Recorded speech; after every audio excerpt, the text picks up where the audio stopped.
welcome aboard the 757 Spy Flight Deck. Good to see you. Thank you for coming by today. We're going to try and fly the Bombardier Q400. I got to tell you, this is one of the neatest payware add-ons that I think that you can get for that I think that you can get for this simulator for X-Plane. One of the things that I really do like to suggest that you do if you're trying out a new airplane or just getting started is do some flights from your hometown airport, because this is the airport where you look out the window and you actually get to see people, see the airplanes. And in Flight Sim, if you can make it as real as you possibly can, well, guess what? That's part of the attraction, I guess. Still a little bit early here. It is almost 7 a.m. I am following a real-world flight today. So let's talk about today's flight. This is going to be Alaska's Horizon Flight 2515. It's a real-world flight. In fact, normally when I get up in the morning and it's coffee time, I'm looking out the window, and this airplane is something that I see taking off from the airport. So that's one of the reasons why I like to suggest, try and find a real-world flight and fly along with it. This flight is from Billings, Montana to Seattle. It departs at 7:30 a.m. Mountain Standard Time and arrives at 9:06 a.m. Pacific Standard Time. I've got to get rid of daylight over there. We're going to be departing from gate A02 and landing at gate Charlie, Quebec 13, which is what I was able to get off of FlightAware. So we're going to make this as real as we can. The add-ons that I use is SimToolkit Pro and SimBrief. I've got Navigraph flight data and ADP charts for today's flight. I'm using Better Pushback, Active Sky, and SAM3. And you probably are also going to notice a little gauge up there in the upper left-hand corner. There's a little meter up there that is 3J FPS. I've been using that. This is something that helps you manage your FPS, and this airplane does have some fairly heavy frames, so this is going to help out a little bit. Back to the flight data. If this is your first time doing something like this, with me, clearly the coffee is needed. The thing to do is fly along with me. And then after you do this flight with me, go and do one of your own hometown flights. And that just kind of helps you learn to operate these complex airplanes. The advantage of me doing this over on YouTube is you can pause, restart, and rewind the video so that you can stay up with me. And then, of course, I do hope that you'll join me on the spy flights over on Twitch. Today's route, we are doing Billings to Seattle, departing off of runway 28 right in Billings. Our cruise is 24,000 feet. There is our flight route. We're basically going to be doing the Glazer 1 arrival, the Mullen Pass transition, which is just what the real flight is going to be doing today. Coming into Seattle, landing on 16 Center. Seattle's landing to the south. Our flight time today is 2 hours and 26 minutes, and we're going a whopping 606 miles according to the flight. So let's see here. Let's go ahead and hop back into the cockpit and zip on down to the airplane. There's the nice control tower view. And the payware, this I think a little payware scenery for Billings Logan Airport. And if you take a look over there, there's a couple of static airplanes there. So there's another queue over there. But this is the one that we're going to be flying today. They've kind of moved the gates around a little bit at Billings Logan because they're building on some new stuff. So I think that this airplane would have actually been over at the far end. But I haven't been out there since before COVID, so no idea about what we got there. So we'll just take off from the gate that I remember seeing the Q400 at. This is a cold and dark airplane. I have not done anything to the airplane. In fact, cold and dark means that it's basically gone and dropped the stairway down. So let's go and look at something new. I haven't really done much with this. So we're going to go to plugins, and we're going to go to the new SAM system. This is SAM3. I just started using this, and I haven't used an awful lot of the SAM stuff. But if we go to pre-flight, and the pre-flight is not showing that I have a doorway. So the passengers are going to have to walk down the stairs, and over there I can't make the jetway work. So failure number one, there you go. You can see that the chocks are in place, And so all of that is looking pretty good too. So this is really a fabulous little airplane. Let's go ahead and get aboard and go into the best seat in the house. That's this one right here. And a couple of things that I've done, and we'll be talking about this during the flight, is I've cut down the sensitivity quite a bit on my rudder pedals. I think they were way too sensitive. And I've also changed a little bit of the sensitivities on the throttles. And I think that that has helped as well. I do use the Thrustmaster Airbus TCM Officer stick and throttle, and I'm using crosswind rudder pedals. And if everything were made as great as crosswind rudder pedals, boy, would that be wonderful. As of now, we are using version 1.08 of the Fly J Sim Q400. We're flying as Horizon Air, Alaska Airlines. And let's go ahead and go and look at the next page. There's just a little basic stuff you don't have to do anything with. It shows you who created delivery, which is kind of nice. And then here is the version information. So if you like to keep up to date on what versions are going on, that's really nice. But it's time for us to get going because we want to make an on-time departure. And an on-time departure is 14:30 Zulu time. And so the clock is ticking. So here's everything in here. The main door is open. I'm going to go ahead and have a automatic call for the pushback truck after the airplane is loaded. So when you do that, if you check that, the best thing I found to do is go into Better Pushback and pre-plan your pushback. Do that right now. And so we're going to push and spin just a little bit over here. We're not going to get too close to that FedEx. And ground to cockpit. Plan acknowledged. Call me through the menu when you are ready. Okay, so we're good to go there. I'm not going to auto-connect my GPU, but I'm going to go ahead and ground crew is going to turn on the GPU system right now. The state is standing. We are unloaded, so let's go and select our load. Now, to make this work, at least work well for me, what I've been doing is I've taken the total passengers and I zero this out completely, run it all the way to zero. I also do the same thing with my cargo. Run that all the way to zero, and then I'm going to run my fuel all the way to zero. So I like to just zero those things out. Now from there, we're going to go into the zero fuel weight, and you see we've got a little number here you can click.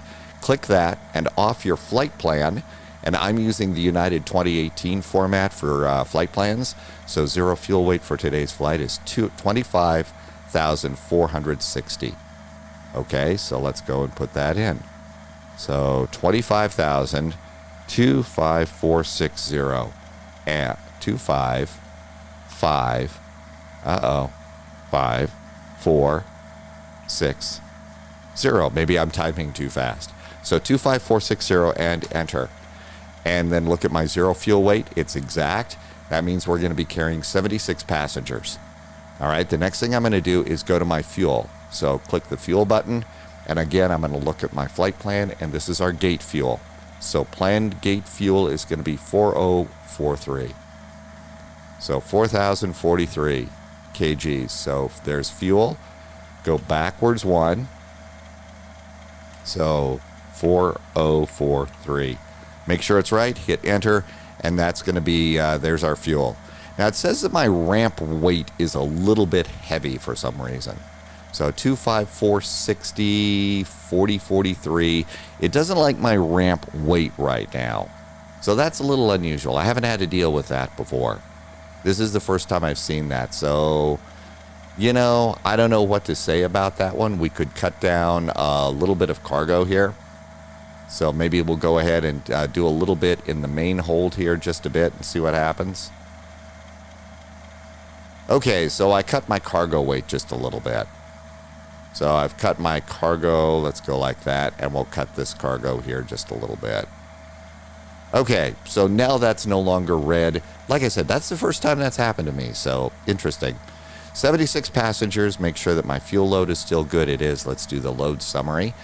Here at Billings Logan Airport, it is a whopping 14 degrees. So let's click this and go 14. We are going to be going 606 miles. So I changed this number here, 606, and enter. And at this point in time, everything is as good as I think it's going to get.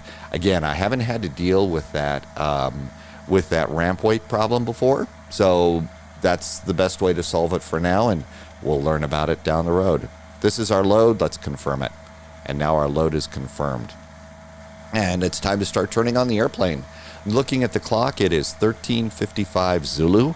So this is going to be our main clock. Now there is a bug, I think, or I'm doing something wrong with the clock on the flight management computer. So 13:56 Zulu, we want to be out by 14:30. So that's, I care about the time for two reasons. One, I want to make it as real as I can. Number two, though, is when you're going to fly in VATSIM events like Cross the Pond, your departure time matters. And so starting to be ready to go with an official departure time is important. All right, let's go ahead and start turning on the airplane. And to do that, we're going to go to the upper panel. And it's a little dark, but I know that this is the battery master. We're going to turn that on. I'm going to turn on the main battery. And all of a sudden, it backlights a lot of our instruments. You can hear the ground power is going, so let's do external power. And so there's our external power. Let's go ahead and slide over here just a little bit, and we're going to go and brighten up all of our consoles just a little bit up here. I'm going to also turn on my recirculating fan in case the first officer went to Taco Bell. And then we're also going to go and turn on position lights. And I'm also going to do no smoking because we are going to be fueling the airplane. Looking back down on the main view here, we've got a couple of cautions flashing. We're just going to go ahead and clear the cautions at the moment. And then we'll look down here at they're not the McDoos, the FMSs, the FMCs. These are very old, by the way, so these are a little on the clunky side. So let's go ahead and turn on PFD number 1, turn on PFD number 2. And if you haven't seen the PFDs turn on here before, they're really kind of entertaining. So now we'll do PFD number 2. And so, yeah, they kind of flash at you in a funky old school way. Let's also go over here and do the middle one. So there's the middle. That looks pretty good.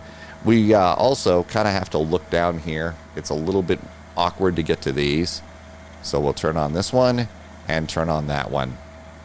So the PFD and the MFD are turned on there, and those are looking good too. And so we get to see these old school CRTs. I think these are, maybe some of the newer ones have LEDs or, newer, but these look like old school CRTs in there. So, this is old cathode ray tube monitors. Maybe they're nice LEDs, and I've never seen LEDs do that before.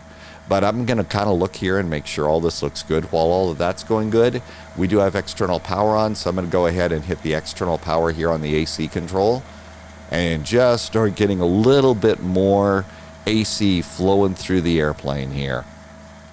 It's cold. It's chill. It's not cold. It's chilly in Billings this morning, and we're going to want to warm up the airplane a little bit. Okay, next thing we're going to do is turn on the FMSs, so hit the on button there.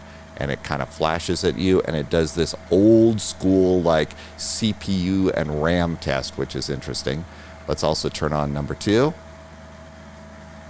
And there's that. While those are on there, let's go down here, and we're going to turn on the radios. And our cockpit is slowly coming to life here. And if we look back over here, you can see the door is open. And this airplane is so well modeled. It is 23 degrees in the cabin right now. Lights are on. Flight attendants are doing their checks. So everything's looking good. And all this is looking good too. RAM tests are good. So all of this is looking good. Now, here is either I've done something completely wrong and I haven't read this correctly, or there's something weird here. But you can't go in and you can't go and change the time. And this time is obviously not the correct UTC time.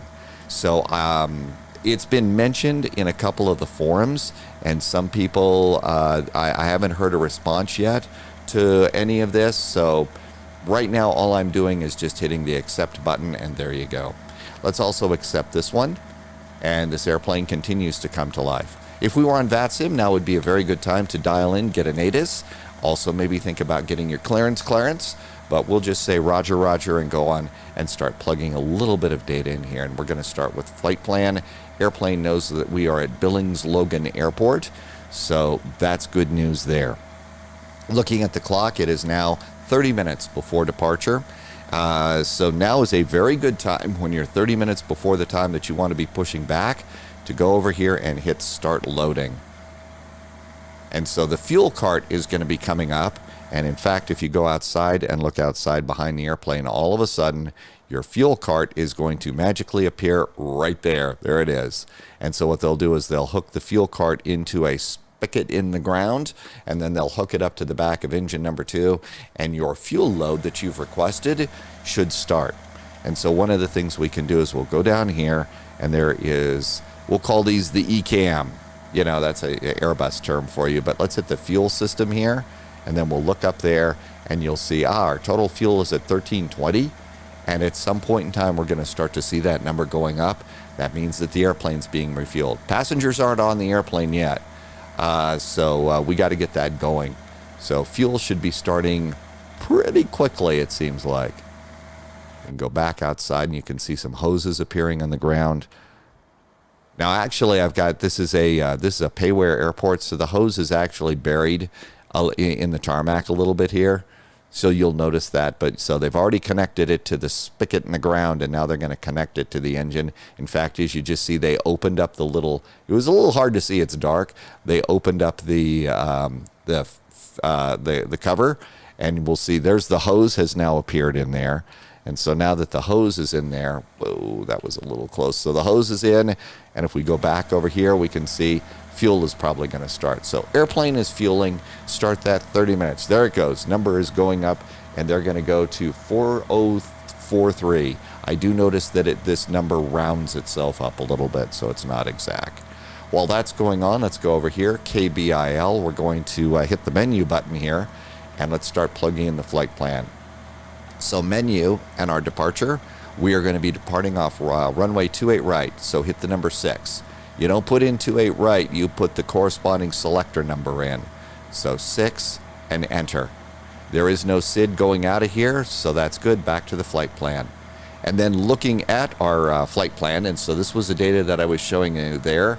Bill, Armty, Ashen, Helena, and then the J136 to Mullen Pass, and then the Glazer arrival into runway 16 right is what we're going to be doing.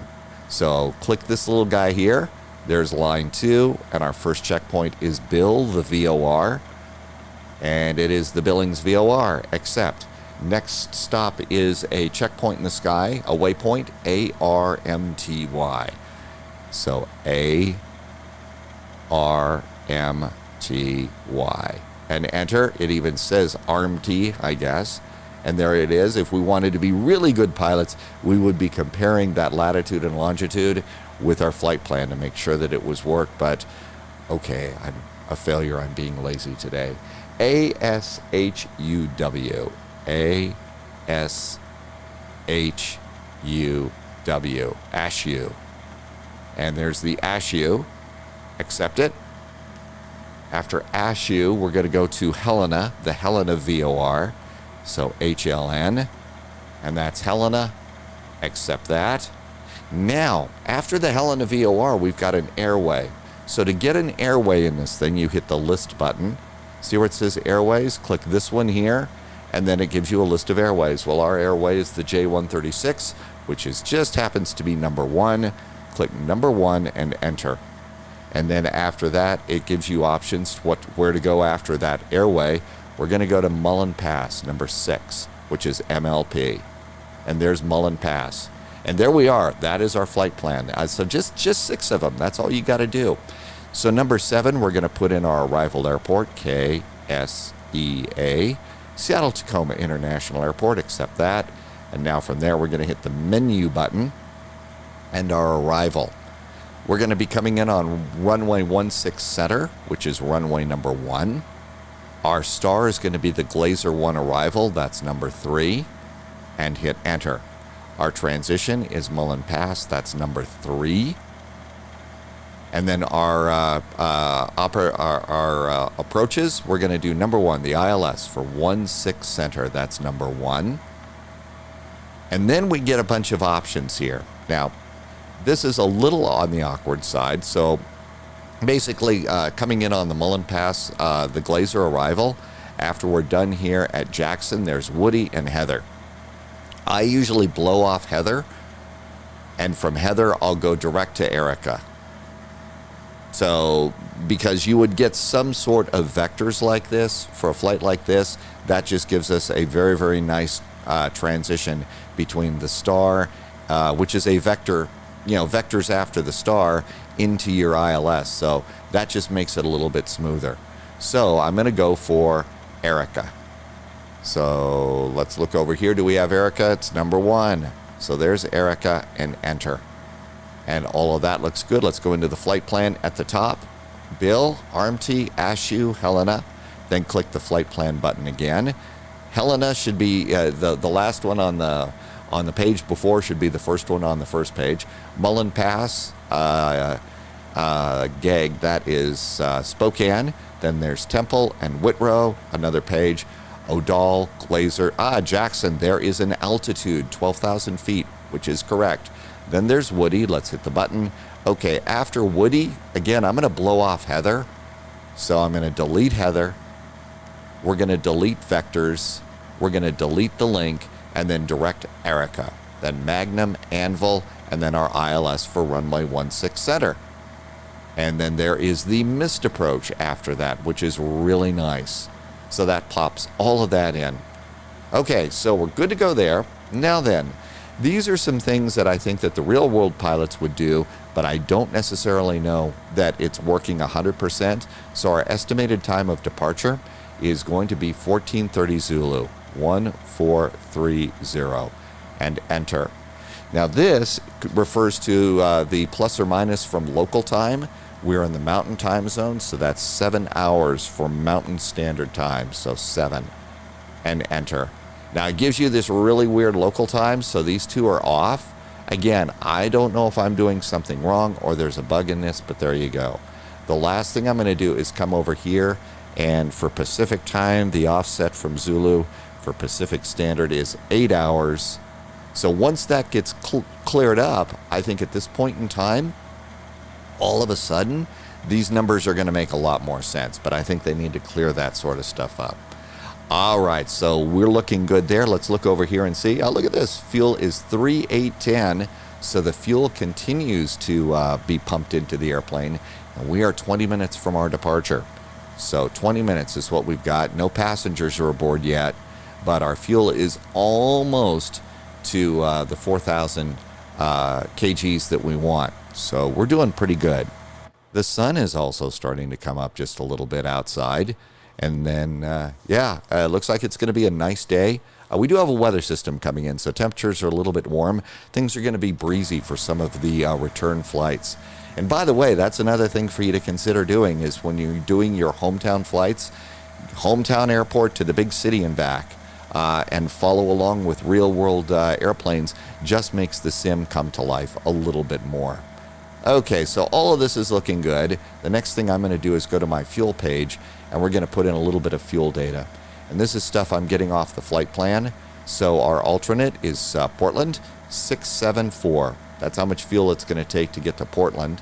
So let's go 674 and enter. Hold is what I call the FAR number off of my flight plan. I might not be doing this right, but my hold fuel is what I call the FAR fuel, and that's 648. And then my extra is going to be the little 15 minutes line. So those are what I'm calling those fuel numbers. Might not be 100%, but it gets some good numbers here, and it all seems to be adding up in the FMS, so I might not be that far off. 648, 648. Ooh, do you hear some noise in the airplane? And 245, 245. So that means our reserve fuel adds up to 150, 1567. Hit enter there, and if you look over here, it says 4040. We are fueled. And the bumping around that you're hearing, they are opening the back door. They're also getting ready to open the cargo doors. So you're actually going to hear sounds in this airplane as the ground crew and the passengers start doing stuff. So look over here, 4040. Let's put in 4040. And enter. The next thing we'll do is put in passengers. And if we look over here, look at that. Passengers have slowly started to arrive. Tamika Day, Emmy Watts, and Alyssa Martinez have already arrived in their seats today. And you can also hear some doors opening. That little clank clank was the baggage door. that is behind the cockpit over here. So we've got a baggage door over there that's open, which people who actually fly this airplane and do ground crew on this airplane say that they don't really use that for baggage very much. So at least that's what people that fly this and load it in real life do. We're also waiting for the big baggage door in the back. Oh, look at that. As we speak, didn't plan that at all, but there goes that baggage door. And so that one's being opened too. I do have it set to load through both doors right now, but they say that they don't usually do that with this airplane. So that back door is open. All right, airplane's coming alive. 20 of our 76 passengers are already aboard, but we're still hard at work up here in the old flight deck. And the next thing that I'm going to do is do the arriving landing altitude. This helps us with the pressurization. So that's this guy right there. And to find this information, I'm going to go to my charts. Let's go to the main Seattle chart. And on the Lido style, which I'm using here on NDP, there is the airport elevation, 432. So let's go ahead and dial this up.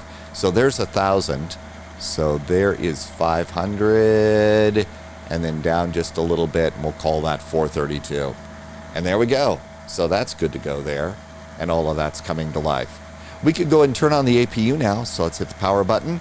You see a couple of lights flash. As soon as those lights flash, I assume the self-test is good. And out we go. And if you go to the back of the airplane, you'll hear the APU starting up. One of the things that they say about this airplane is the APU is a little on the wimpy side. So they actually, I believe, they talk about doing starts on the ground.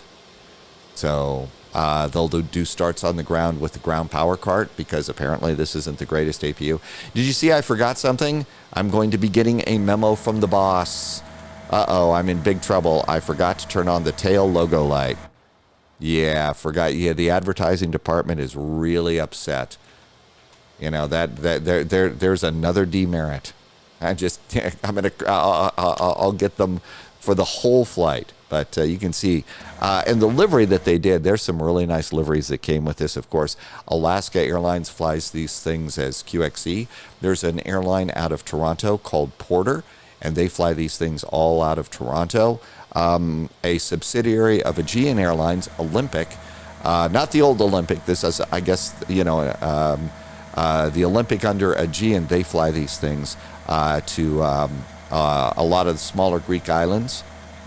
I've taken this into my favorite Greek island, Mykonos, and so they fly, I believe, 2 of these a day from Athens over to Mykonos. Altimeter here in Billings is 2984, so it's currently lit at 3033, so 2984. Barometer is starting to fall as our new weather system starts to move into the area. Now, if you're flying in Europe, you're going to probably have to go and make a change in the settings here. So go over to settings. There's inches of mercury. There is hectopascals.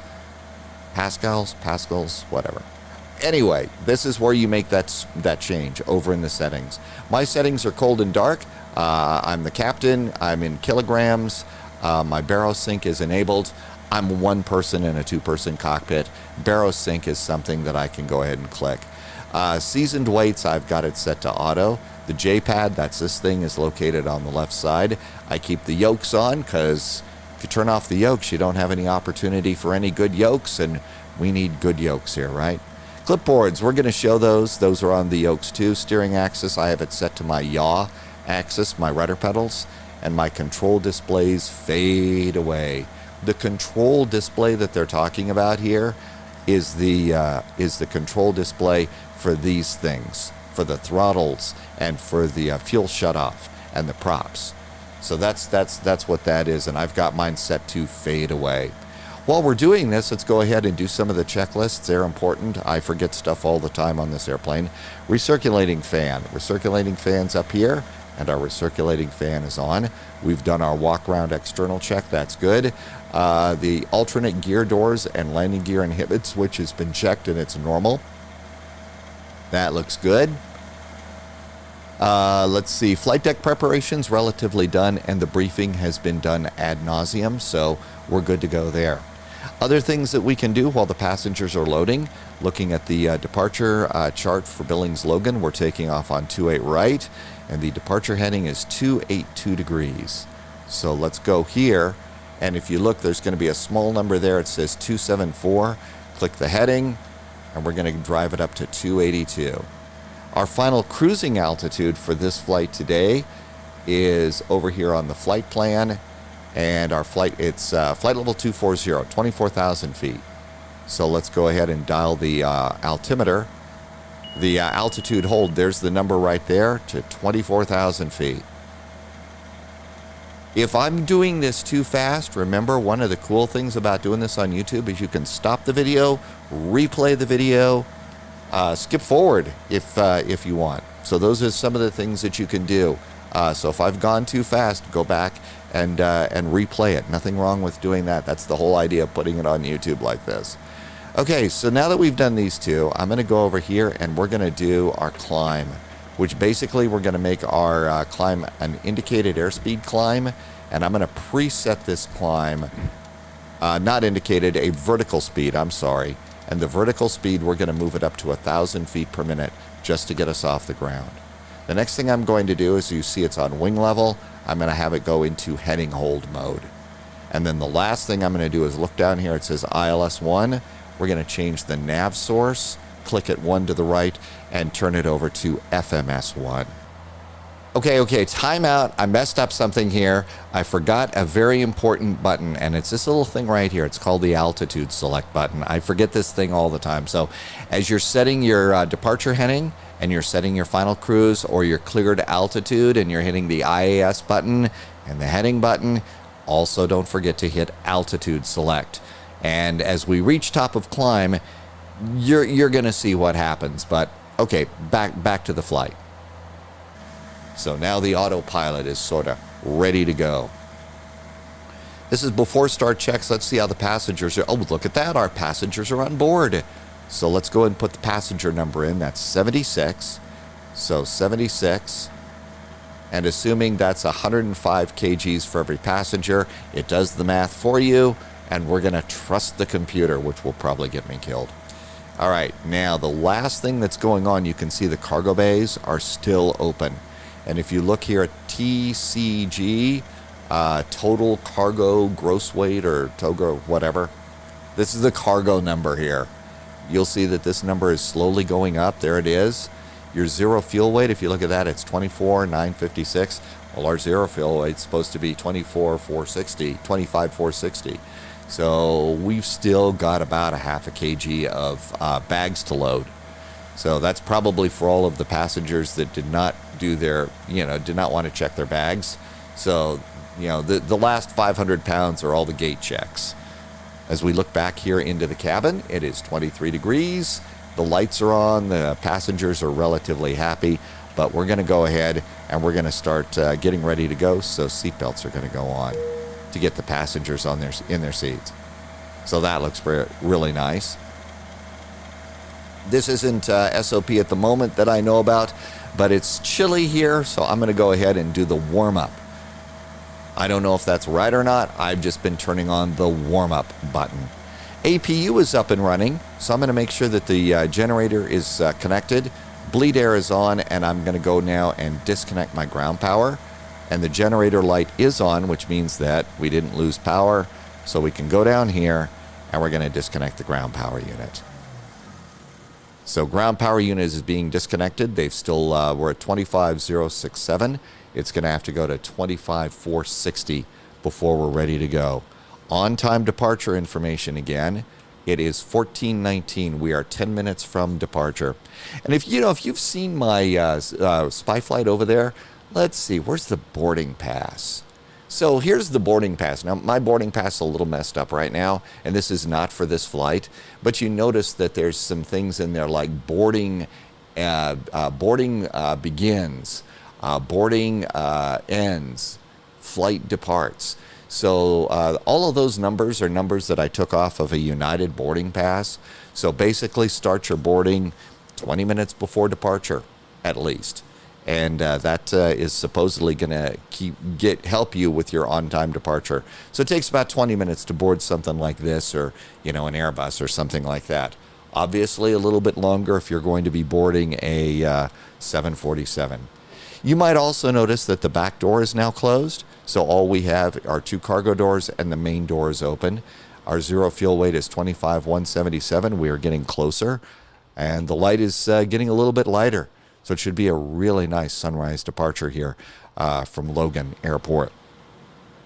Still waiting on the cargo. Let's just go ahead and have a look over here and see if there's anything I can do. We've turned off external power. The batteries are all on. We're heating up the windshield. Again, that's something I just do. I don't know if that's 100% right. Exterior lights are off. We've got position lights.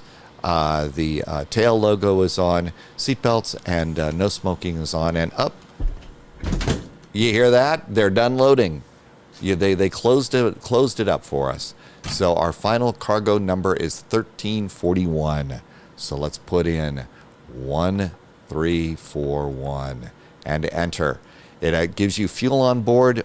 Final verification that we have 40/40 fuel, and so all of that looks good.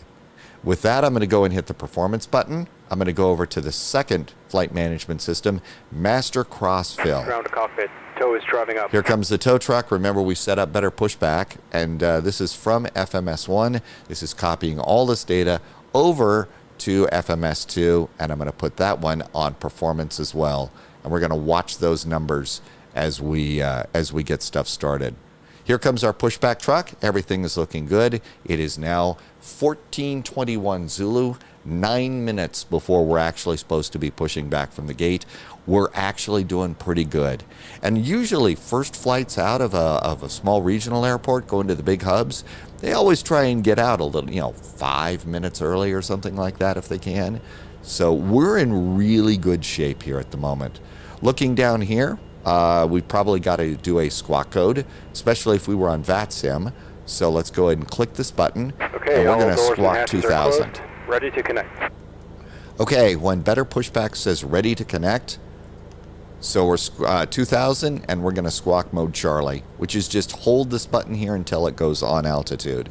When Better Pushback says that they are ready to connect, that's my cue to go up here, and we're going to turn on the beacon. And that's just a switch up there for red beacon. Passengers are in their seats, and here we are. All of this looks good. Go to the checklist. Before start check, circuit breakers are in, passenger signs are on, emergency lights. Emergency exit lights are now armed. That's good. Anti-skid. Anti-skid is a button over here for the first officer. Anti-skid is now on. So connected and bypass pin inserted. Release parking brake. Fuel transfer and quantity, we've got all of that checked. Emergency brake pressure is good. Power levers are at disk. Condition levers are fuel off. Takeoff data has not been reviewed. So let's go down here. And if you click this part of the speed tape, now all of your takeoff data has been reviewed, and that sets your bugs for departure. Or if you want, you could do it manually here. I prefer to get a little bit of help from the computer. All right, start is now almost approved. You've heard the ground crew. They're saying we're ready to go. If we were on VATSIM, we would be calling for push and start. A lot of airports, though, especially on VATSIM, this gate area would be considered ramp control, and they want you to give them a call when you're ready to taxi. So push and start is at your discretion is what a lot of VATSIM controllers are doing now.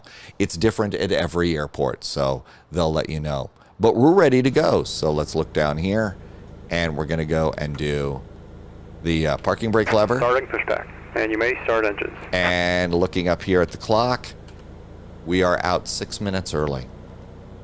And our push has started. Back here in the cabin, we can look out the window, and we can see a nice pushback there. We can also watch from here, and there's our push. This is going to push us back behind this little line here. This is a traffic line for crew, so I always push myself behind there. And we're going to not knock over the FedEx over there. Here at Billings, Logan, there's been a lot of construction, so there's a small construction zone there. So, but we are clear to start, so it is start time. And the start approved. Battery master, everything is good to go there. Doors and fueling lights are out. The APU bleed is off. Anti-collision light is red, and engines are indeed cleared for start. So we can go ahead and start engines. And to do that, we're going to look over here, and I'm going to get the starter selector switch to engine number 2. That light goes on. Click the button, you'll notice some pneumatic pressure dropping down. Look down here, you'll notice some of the numbers going up. As soon as they start going up, we're going to go ahead and move the fuel cutoff for engine number 2. You also saw a little display pop up on the screen. That's that engine start display system.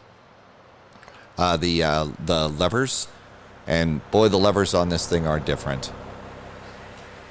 I use the Airbus TCA throttles, so you know Airbus, they've got the little pull up the little lever so that you can do reverse thrust. I've got those locked up. My throttles are all the way down. And we got a good start on this engine, it looks like. You look outside the window here. This is a great place to go and look outside the window for start. And it looks like we got a good start on engine number 2.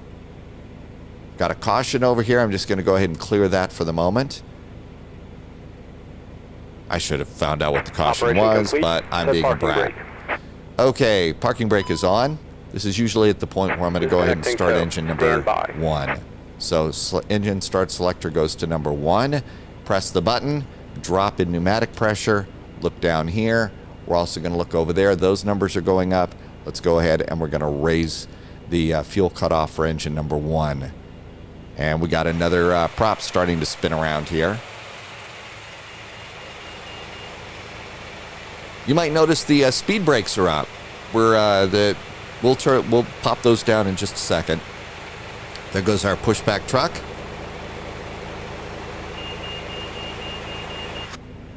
Okay, so everything's looking good here, and all of this looks really good. So we've got a good start on both engines. So let's look down here. Disconnected and bypass pin has been removed. Hand signal on the right. We'll see you next time and have a safe flight. All right, hand signal on the right. Thanks for the push. External power and APU. Time for that to go off. So let's go ahead and make sure that the generator is disconnected. I'm also going to turn the bleeds on, and we're going to turn this to normal for now. And we can go ahead and disconnect the APU. I'm also going to turn off the main bus tie. And so that's going to be on. Let's go back to the checklist. So there's those first 2. Bleed air, that is now on. Battery temperatures, those we've checked elsewhere. I believe the battery temperatures would be down here on the electrical page.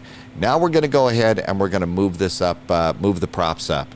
And I've got those set to a slider control over on the throttle. And so there goes throttles up 1, 2, throttles up to full. And if you listen, you'll hear the props change. And there goes the pushback truck. We're cleared there.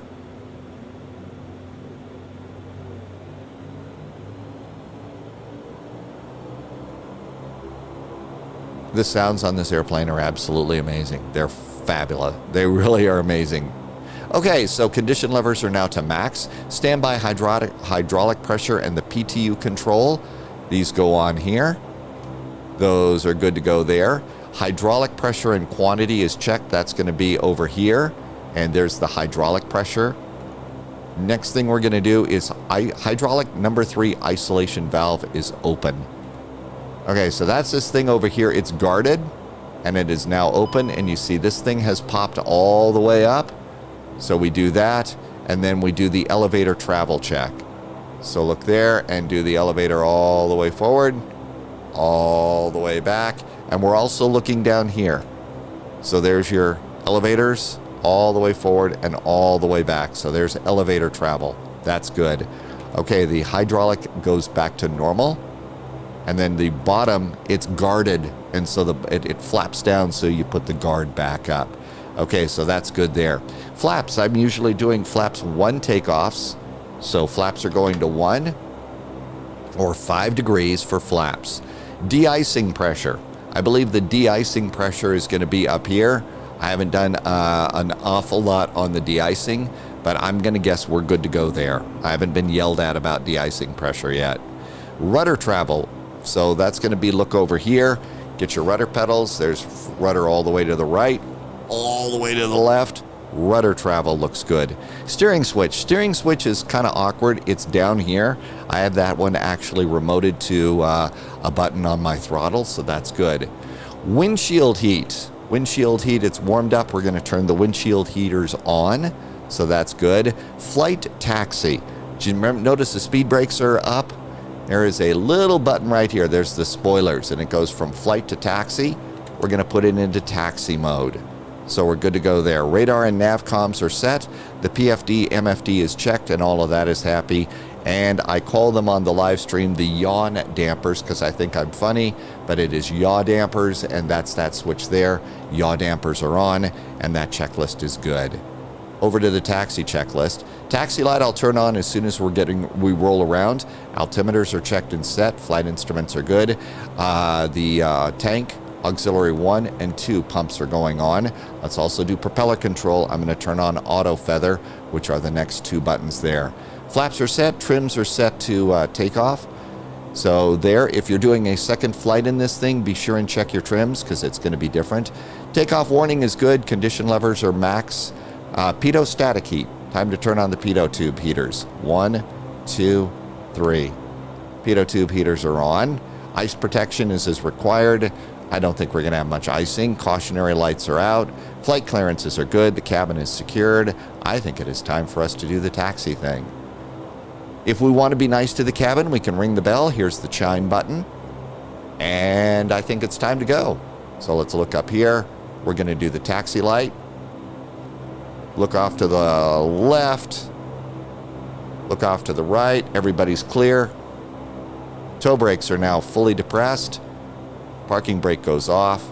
Release the toe brakes. Add a little bit of power.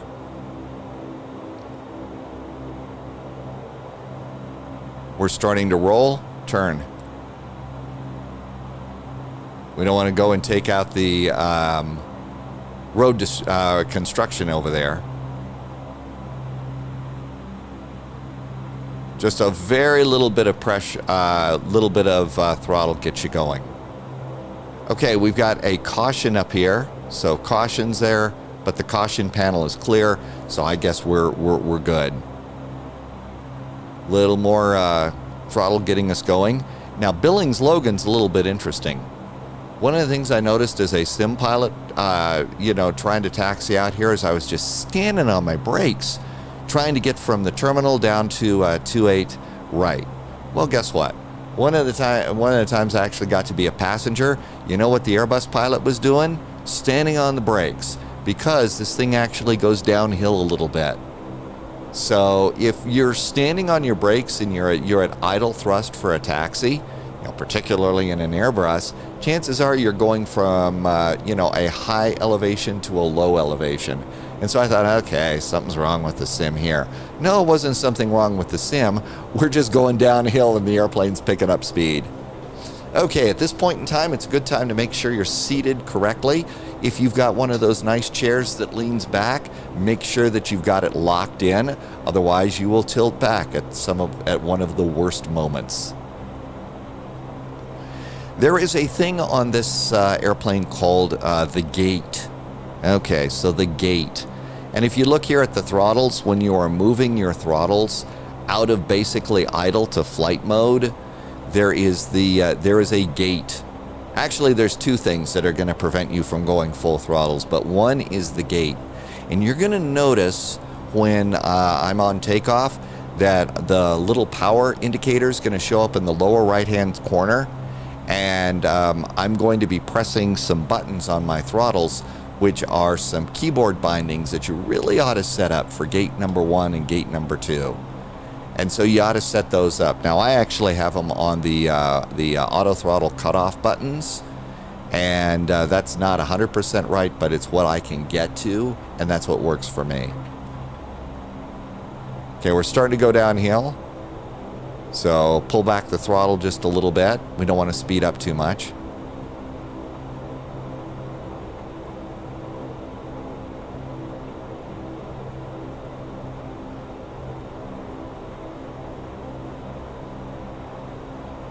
So throttle's going up. If you take a look at the top indicator of engines, it's the top indicator is torque. That's kind of the top line number that I'm looking at right now. And I'm kind of taxiing between 0 and 5% on there. So it's that little number right there is kind of what I'm doing for my taxi.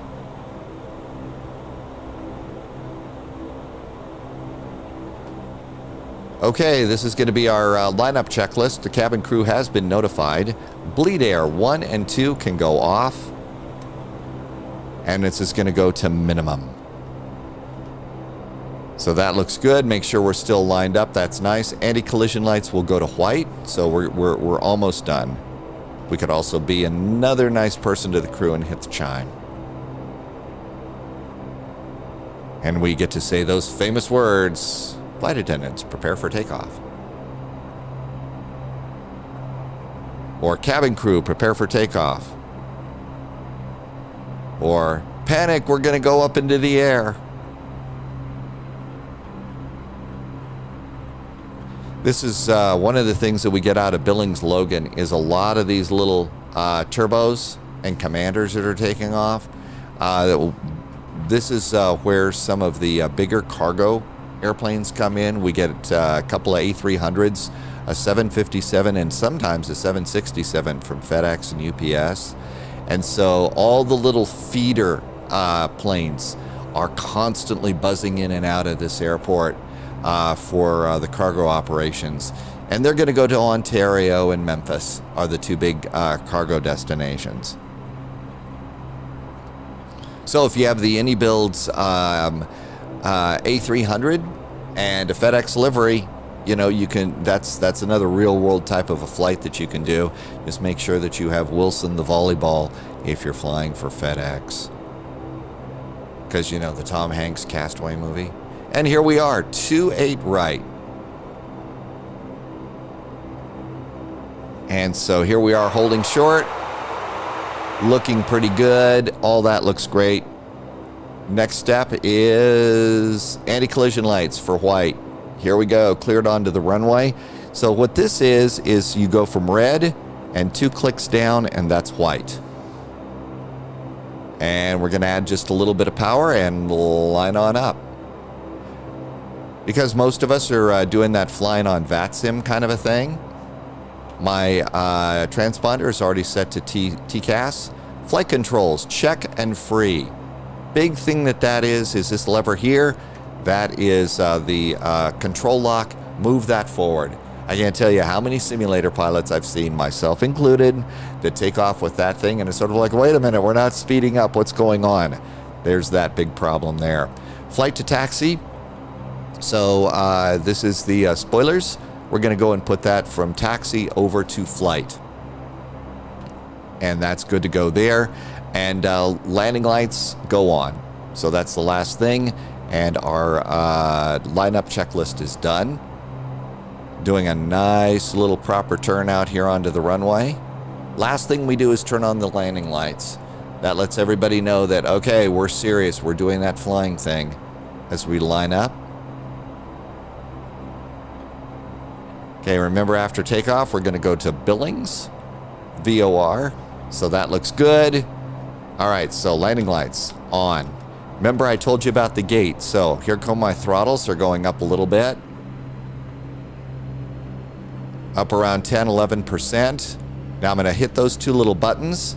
See, it says flight idle and flight low. And now we're going to go up to flight rating. Hand on the stick. Get over in the center of the runway. Look down, airspeed's alive. V1, rotate is at 134 knots.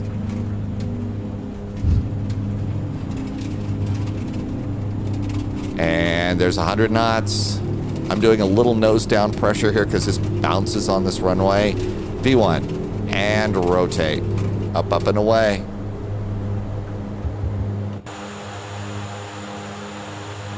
Positive rate, gear. Whoops. Was hoping to zoom in. And look at that. How about that? A nice sunrise. A sunrise departure.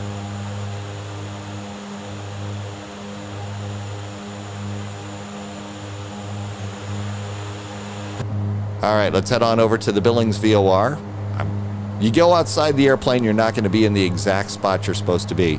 The little thing that you saw flashing there, the M, that was a middle marker for the opposite runways ILS.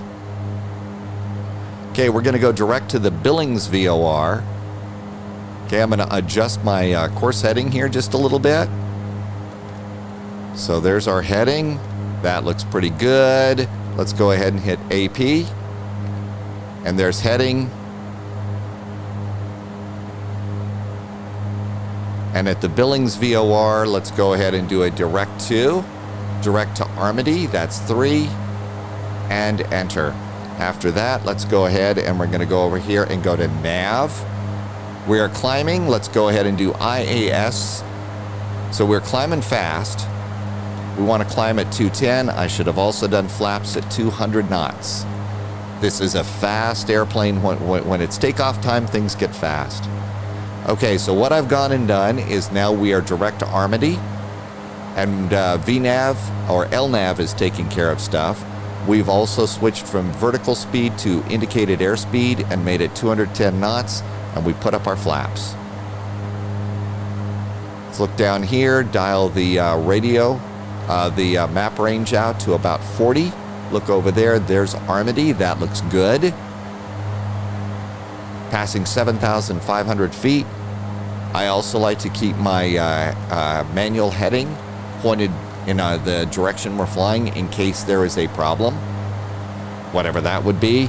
And here we go, landing gear is up, flaps are up. Climb power, I've forgotten that. So we're gonna move this thing. This is another thing that happens when you're moving super duper fast. So we're gonna go from max to 900. So there's prop, there's climb power. Power is now set. Bleed air 1 and 2, let's go ahead and get those on. So bleed air 1, bleed air 2, and the temperature is gonna be normal. Make sure the passengers are happy. Okay, tank 1, auxiliary pumps, 1 and 2 can go off. We'll also turn off auto feather right now, so we don't need that. Engine temperatures and pressures are in pretty good shape. Standby hydraulic and PTU, we should have turned those off. I checked that off at the wrong time. So all of that's good.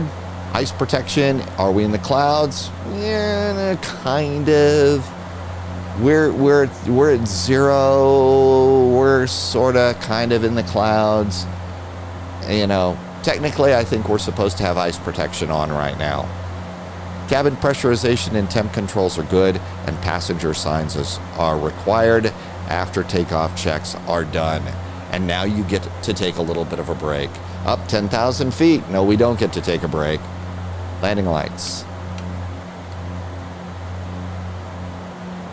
Okay, we'll look down here. Let the cabin crew know it's 10,000 feet. This is the point when the cabin crew always comes on and says you still got to stay in your seat because seatbelt sign's on. And they also say, hey, check out our credit card offer. All right, we're also past 10,000 feet. We'll turn off the logo light. We're going to climb this thing at about 210 knots is what it generally likes. So 210 knots. Everything else is looking good. Let's go back here to the performance page.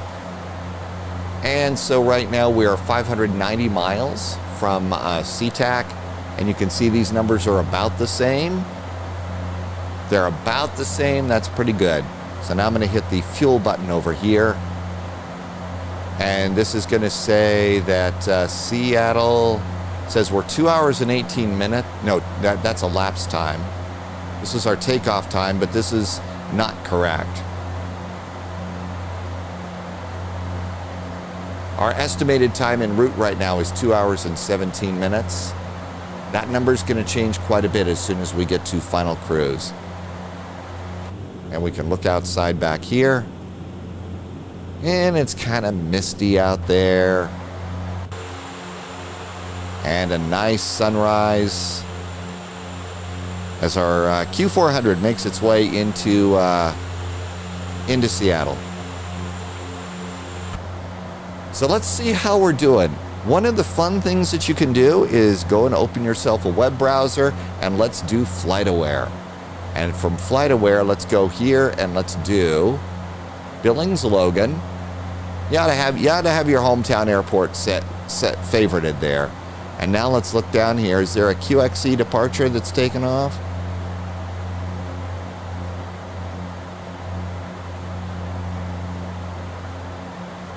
All right, this one has taken off from Billings, Logan too. It looks like it may have taken off. It looks like it took off maybe about 10, 15 minutes after we did. Maybe it was a little late. I've noticed that it takes a while for FlightAware to catch up for some of the no, wait a minute. No, I'm reading this wrong. It hasn't taken off yet. It's still on the ground according to this. So we're on time. The real world is a little late. They probably didn't bring their Colombian coffee or something, which is an old stupid airline commercial joke. Okay, we're at 15,000 feet. We're on FMS1. We're heading to Armady.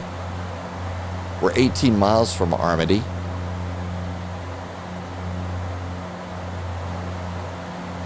As you look at this thing down here, I think if the clock was working on this, our takeoff time would have been perfect. And it would be giving us a nice ETA. I don't know, again, if the takeoff time is something that I've messed up and haven't read about, or it's a bug in the system. I'm not sure. But it's something, as I mentioned earlier, that's getting mentioned in forums, the Discord, and over on xplane.org. But I haven't really seen any kind of a response yet. So that's looking good. Passing 16,000 feet, we're in the United States. That means the altimeter transition is 18,000 feet. Doing pretty good, climbing at about 1,000 feet per minute at 210 knots. This thing is not going to be super duper fast, so we're not going to go as fast as the jets, but we'll get to Seattle and very probably get there on time. So we're going to kind of continue here, do a few more things in the cockpit. As we get to cruising altitude, what we'll do is that's when I magically stop the video and do a little bit of an edit so that you're not having to sit here and watch, the excitement of cruise. Although, once you get set up for cruise, if you got a nice view out your window and you haven't been in an airplane for a long time because of, COVID and stuff, wow, is it nice to be able to sit back here and just look out the window and say, I remember those days.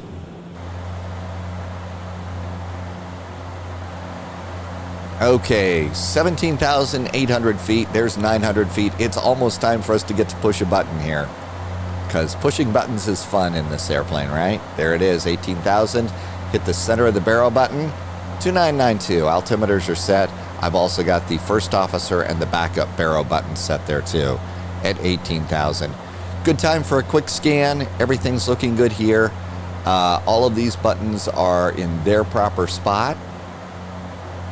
We're not really into massive icing, but I suspect that we should probably turn these on. And somebody who also works with these has told me that basically from takeoff to landing, you've got the engine intakes on, and that's going to prevent icing inside your engines. Haven't read that yet, but I'm going to, that's something that, I hope to learn a little bit more about. Cabin pressurization is a thing for sure. So, and if you don't do something right, you're going to notice that this thing starts going up and all of a sudden bells start ringing. So this is going to pressure it up to about 7,500 feet. Landing altitudes are set. We have the white anti-collision lights on, the position lights are on, and the tail logo light is off. Seatbelts remain on, no smoking is on. Temperature in the airplane is a little bit above 21 degrees according to this. There's another temperature gauge back here. And by the way, these buttons work. So it says it's 21 degrees in the cabin, which is about what it says there. You could also turn off the cabin overhead. So if we kind of go over here and go back like this and look over there, turn off cabin overhead, there goes that light. You could also do the side lights. Watch what happens when I turn on the cabin overhead. Kind of flickers on like that, which is kind of cool. So we'll go ahead and do that. We also forgot another important thing. So we got to go to the back of the cabin here. So keep going. Go all the way to the back of the cabin. No, we're not going back for coffee. I did notice that they took all the beer out of the galley area, though. All right, so back here, look over here, open this back cargo, and look inside. Oh, look at that. Somebody left their toy airplane back there. So click it, close that, and then go back up to the front of the airplane. And if you look over here, the little toy plushie airplane is now on your dashboard. If you get a chance while you're flying around, just go ahead and, zoom in fairly tight on this. Kind of think the people from FlyJSim ought to try and make these, sell it as merch. I'd buy it. I'd buy it in a heartbeat and put it on my simulated flight deck. I think that's great. Passing 20,000 feet. We're going to flight level 240. We are just coming up on the Armady VOR, the Armady navigation waypoint. The rest of the airplane's in pretty good shape. No problems here. So our prop controls are at 900. When we get to cruise, we're going to drop these down to the minimum. And you're going to notice the prop sound changes a little bit. And then just leave the power levers up here. And the airplane will keep itself just below VNE, V never exceed speed. Now, there will be a change in that, though. If you're flying along in VATSIM, or just in active sky like I am, and the weather updates and the wind changes dramatically, you may end up in a spot where you're overspeeding. The airplane will eventually start to slow down. So whenever there's one of those big shifts in the weather that we sometimes get, that kind of, that will kick a overspeed warning here. I'll look down here, and this is usually when I'm going to go and click my range map to 80. Okay, so let's see. There is Livingston. There is Bozeman. We're going to go over Helena, which is up here. Passengers are behaving.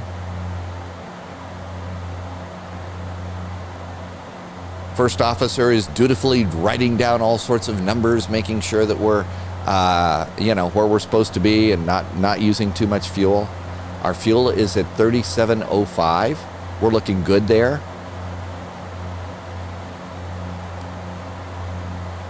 One of the numbers that I've been looking at, especially for cross the pond types of operations, is this REMF number, remaining fuel.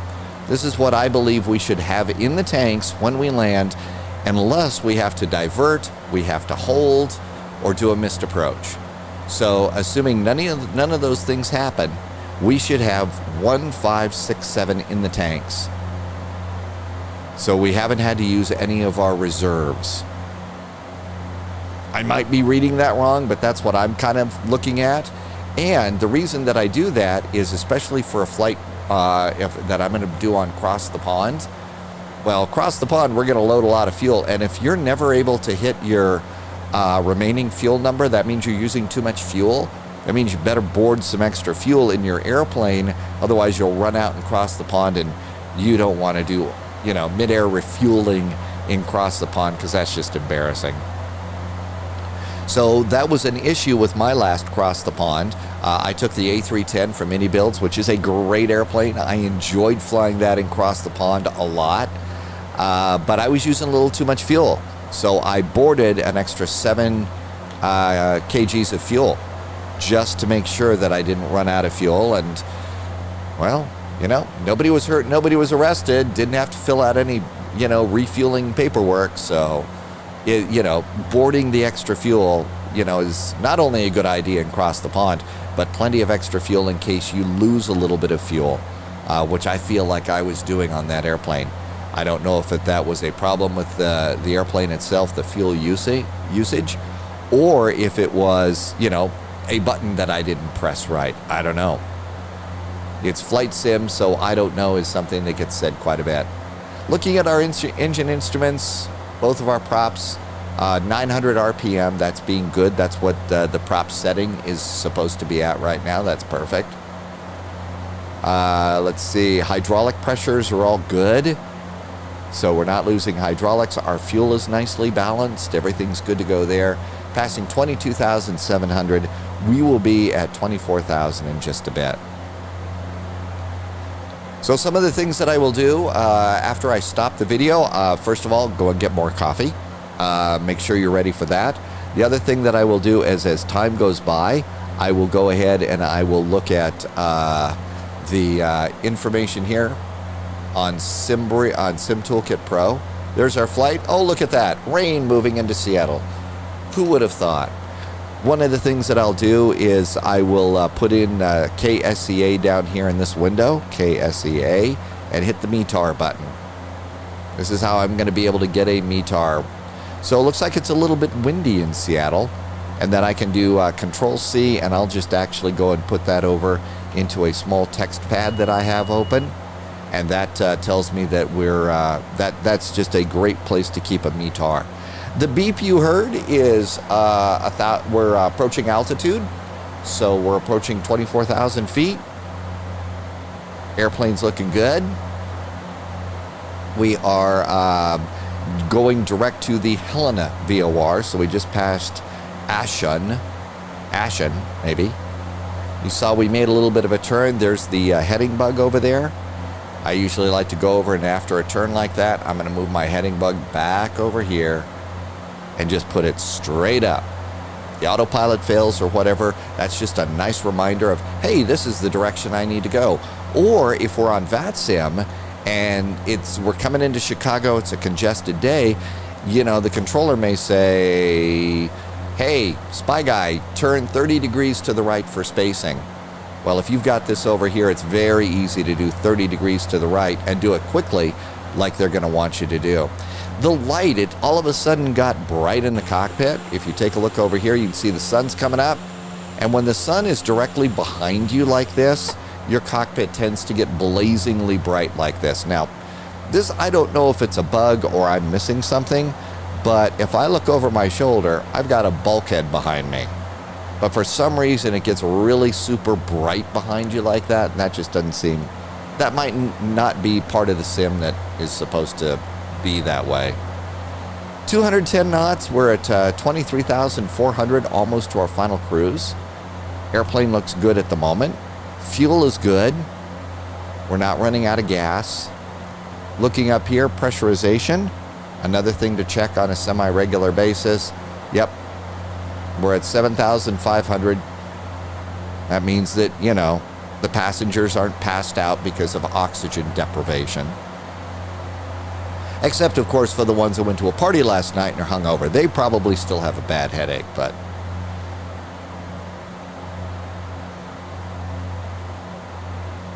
I do have a bunch of ortho scenery that I've downloaded for the old hometown state as we come over the mountains. So over Helena right now, there's going to be the highway that takes you down to Butte and over to Bozeman. Going over the Continental Divide is absolutely amazing. You take a look at scenery like this, it's just wow. So not quite the scenery that we expect in something like Microsoft Flight Simulator, but you can make X-Plane look really good. And I got to tell you, I'm really looking forward to seeing what X-Plane 12 can do. I don't think it's going to be, you know, downloading Bing scenery like Microsoft Flight Simulator, but I'm hopeful that it's something along those lines so that, you know, we get really great scenery and really great airplanes. And we're coming up on our final cruise. So 24,000 feet. There's 23.9. And we're almost there. Almost there, 40. 23.960. So you just kind of watch as the little number goes by. There's 29.70, 80, 90, and there we are, 24,000 feet. So we're good to go there. Next step in our process, we look down here, and the props go from 900 to 850.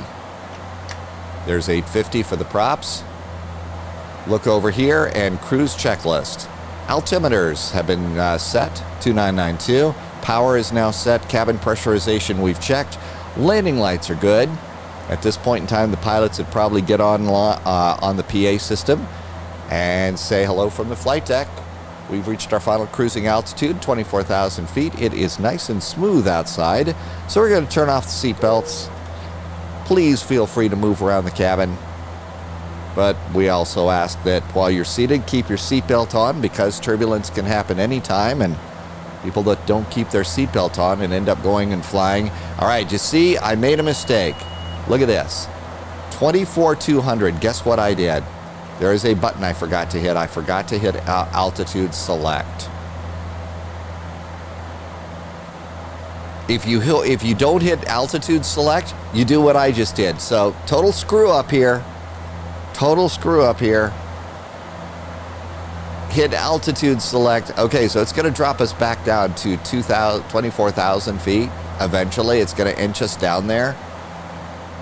That's the button I forget. I forget that one all the freaking time. Altitude select. If you change altitude, you hit altitude select. Rats. I knew I was forgetting something. So we're going to continue to inch on down to 24,000 feet. While we're doing that, so the next thing that I would do is go get that coffee, and then I'm going to take a look at the approach. And as I look at the approach, we don't need the Billings chart anymore. So here's our approach coming in. We're going to come in here at Glazer. At Mullen Pass, we'll come in. There's Whitrow, there's Temple.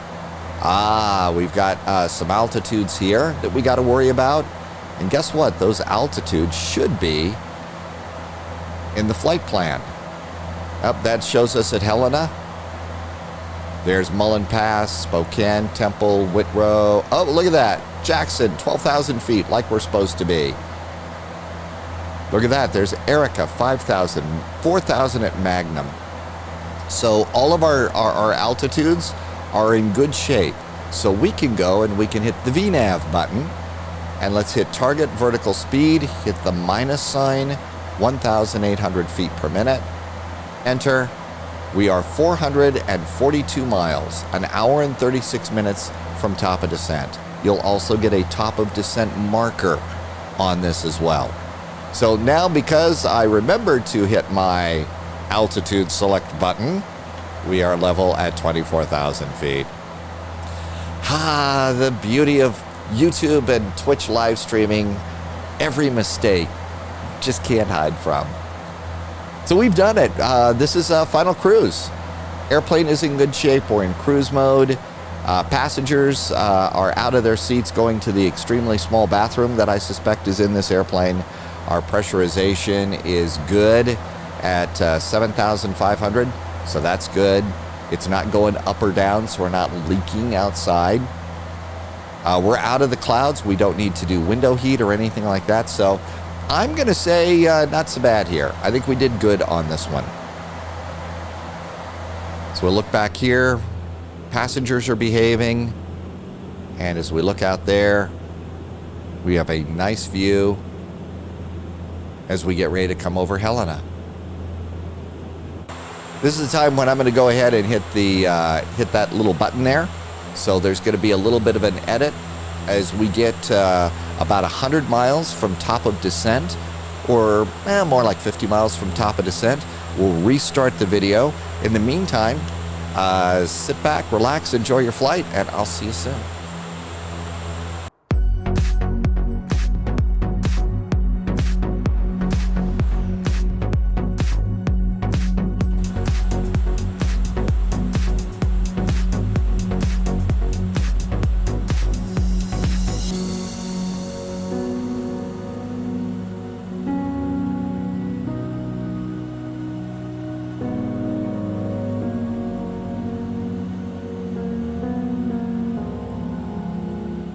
Well, hey there, welcome back, and thanks for sticking with me. It didn't take long. I know for you it was just like a second or two, but hey, appreciate you coming back. The airplane is still flying, and it is time to start getting ready to arrive in Seattle. And as promised, we are about 100 miles from top of descent, according to the VNAV path here. It's that TOD number right there, 24 minutes to top of descent. We have a few things that we need to be doing here. The first thing is we know that we're going to be at 12,000 feet at Jackson. Erica is 5,000 feet. And the next step in the process after that is 4,000 feet after Erica.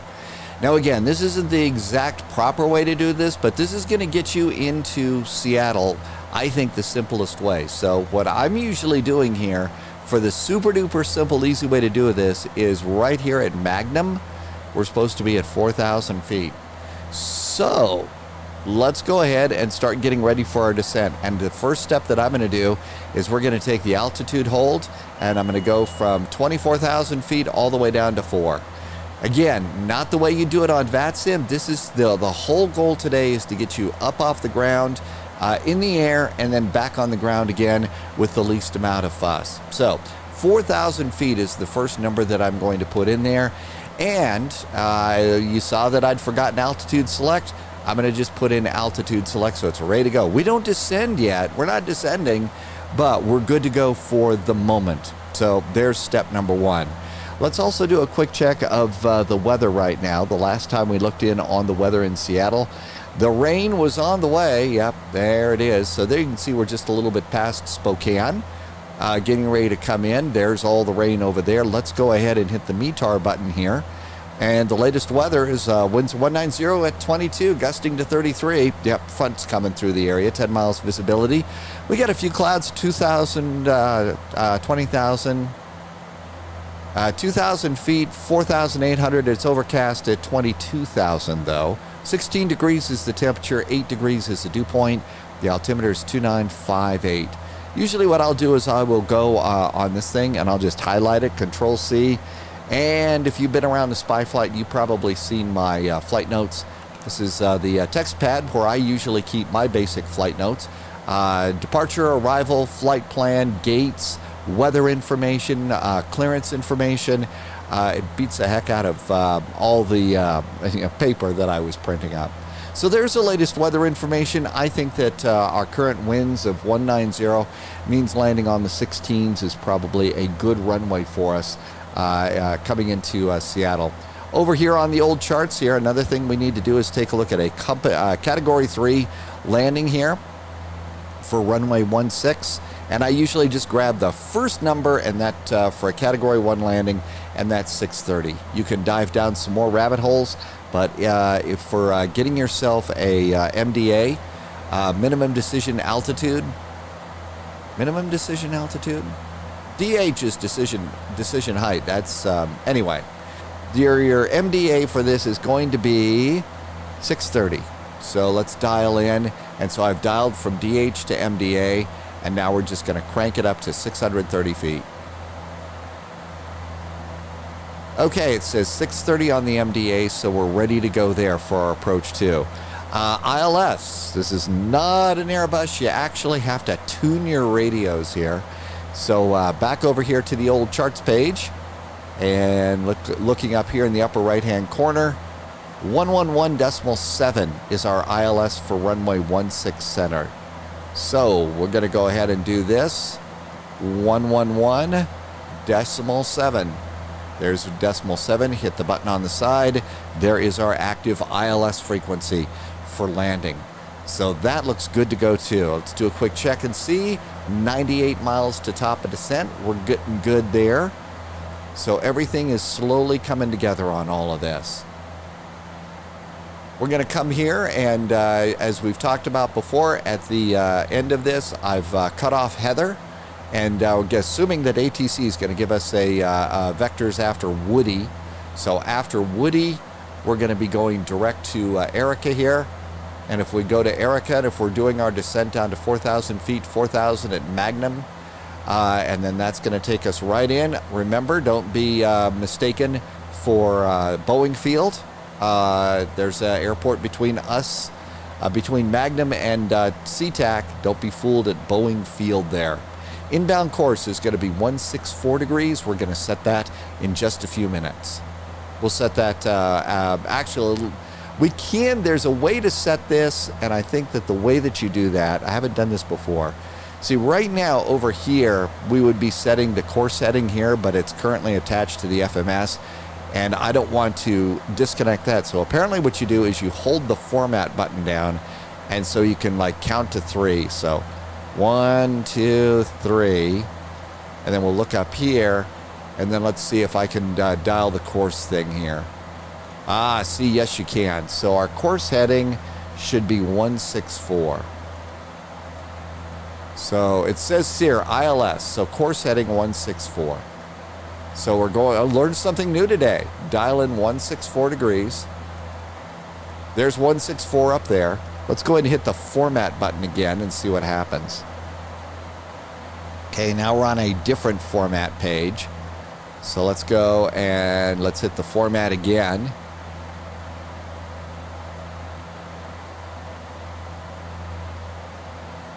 Okay, and I held it down and it's back to FMS1.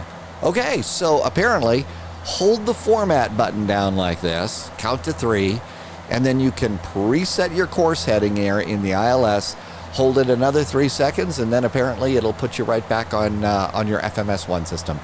We learned something new today. How about that? That's cool. Okay, so we've got the ILS set up for the approach.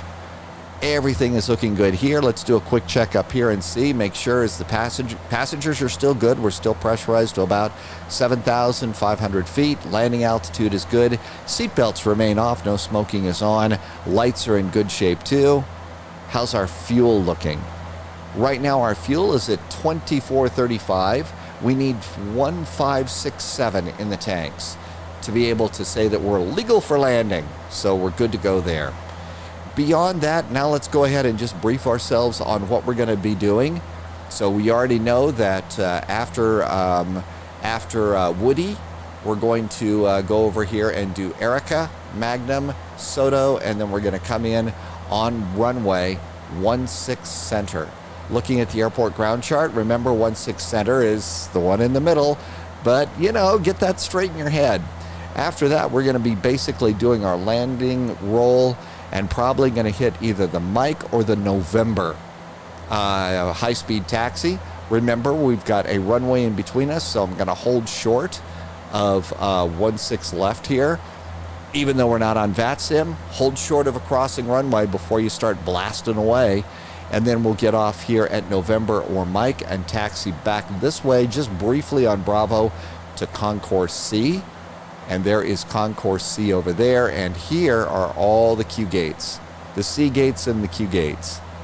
So we're going to go ahead and grab Q13 is what I think we're going to be grabbing there. So if we get Mike in November, it's a real short taxi via Bravo right in there. So that's kind of the plan for the moment, and I don't see a big reason to change that. Let's also remember that I'm doing this up against a real-world flight, because I think that that's one of the fun things to do with Flight Simulator is, you know, how did you do compared to the real-world airplane? So let's go over here to Billings, and let's go down and have a quick look here. And do we have a QXE? Oh, there it is right there, 2515. This is the one we're shadowing, and you can see it took off at about 750. So it took off a little bit later than we did, and it looks like it is slowly making its way just over Coeur d'Alene. Let's see. Yeah, it looks like it's right over Coeur d'Alene. And not so bad. Its speed is about the same as mine. So there is Spokane. So it's just a little bit behind us. And as you also take a look here at Seattle, you can see there's the real-world radar that is laid in here, and this is on FlightAware. Well, it's relatively close to the radar that we've got in our sim world as well. So not bad. I think we're both going to make on-time arrivals today. At least that's what we hope for. All right, so all of this is looking good. The only thing that I did while we were taking the little break is I occasionally adjusted my heading bug, and that was about it. That's kind of everything that I did here. So this is looking good. There is a descent checklist. It is preset. We've set the ILS down here. That's good.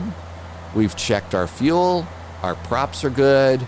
Our engines are not on fire. Passengers aren't running around crazy.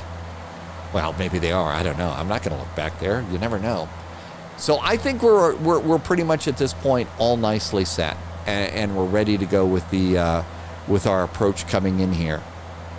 One of the things that I also wanted to take just a second and show you was a couple of things, a couple of settings that I've made. So I want to go over here, and I'm going to click the upper right-hand corner, and I'm going to talk quieter. And let's go over here, and I want to start you off with the side stick. And so on the side stick, what I've got is I've got the stick, there's roll and pitch, but there was also a throttle. So there was also a throttle on the Thrustmaster. That's this thing.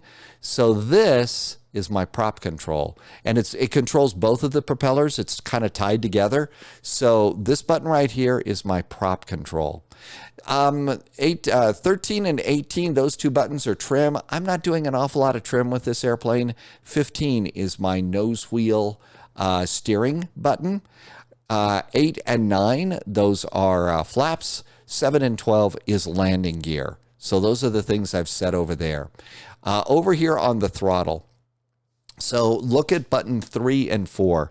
Buttons 3 and 4 are the little side buttons here on the on the throttles, and it says single gate pass toggle. Okay, remember I was talking a little bit about the gate, and that is something that you really ought to set up here for these for each engine. And as I'm taking the throttles all the way down from power down to idle, and I'm getting ready to go into reverse, I'm going to hold those buttons, and you'll actually see in the little lower right-hand side of the screen, you'll actually see the little indicator that pops up. And so you'll see that going on. And so those are some buttons that you need to set. The last thing that I wanted to show you here was the throttles themselves. So let's look at the response curve. I saw another video, and basically we've set the reverse is 0, 0. Here is beta range, and there's a little bit of a break in the beta range here. And so these were some of the numbers. I think you ought to set those up just to however you like them, but I did make a couple of changes. This is not exactly the way you would do this in the Airbus, but boy, it seems to be working good here. The other one that I've done is I've shallowed out my response curve on my rudder pedals. I think it's gotten way too easy. You can over control this way too much, so I really shallowed that out. So you really got to push the buttons, the pedals, to over control. And so those are some things that I did there, and I wanted to show those. I don't think I explained them very well, but those were some of the numbers that I've added in. And as we take a look here, you can see our top of descent has now appeared on the map. It is right past O'Dall, so there is top of descent. If we look down here, our top of descent is 64 miles out. So we actually get a little bit of time here to sit back and have a drink of coffee, kind of go over in our heads all the things that we've needed to do, remind ourselves that did I hit the altitude select, which I have already confessed to that I forget to do. So that's another thing to do. We do fly this thing all the time over on the Spy Flight on Twitch. Twitch live streams are on all group flights.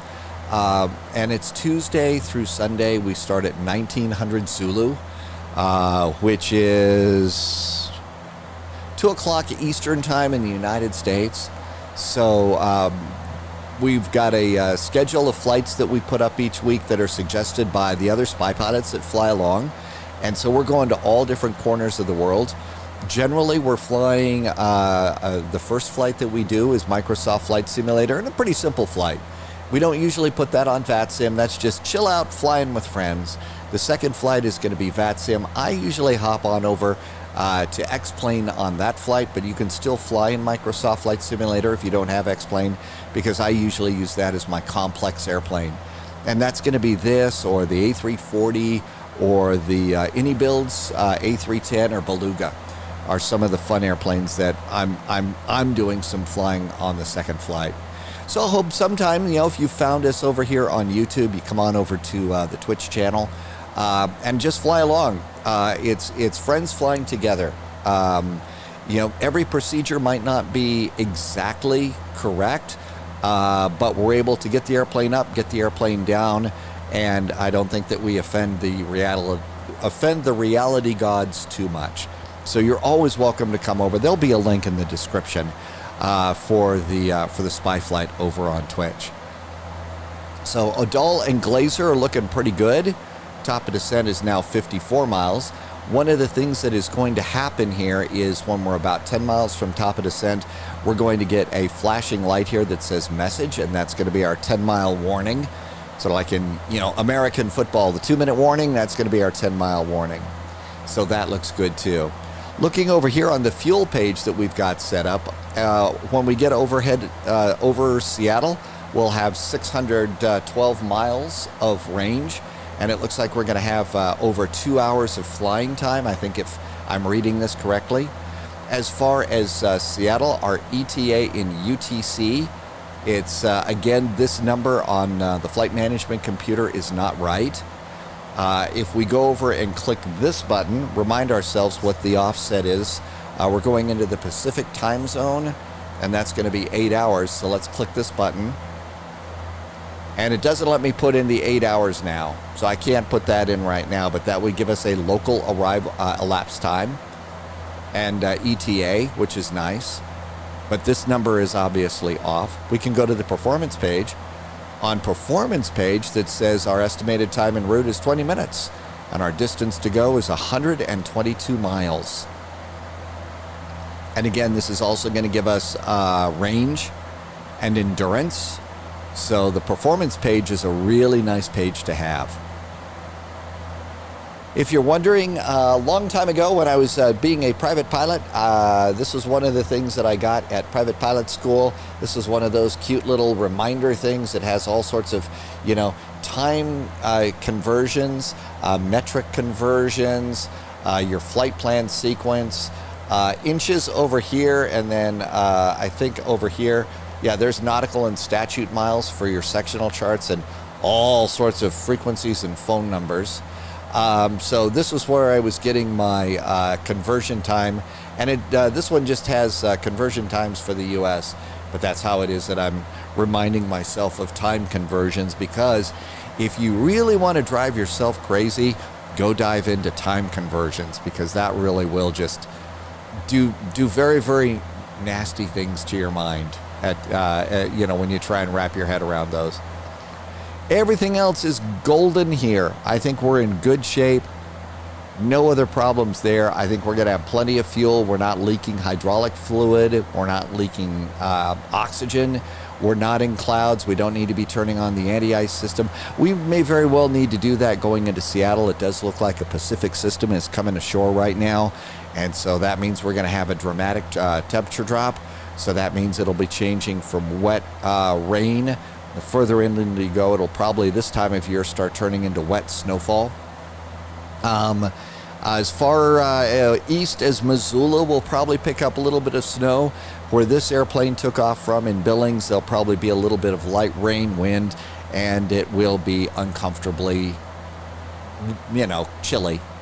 And that's probably what, a early November cold front is going to do for us.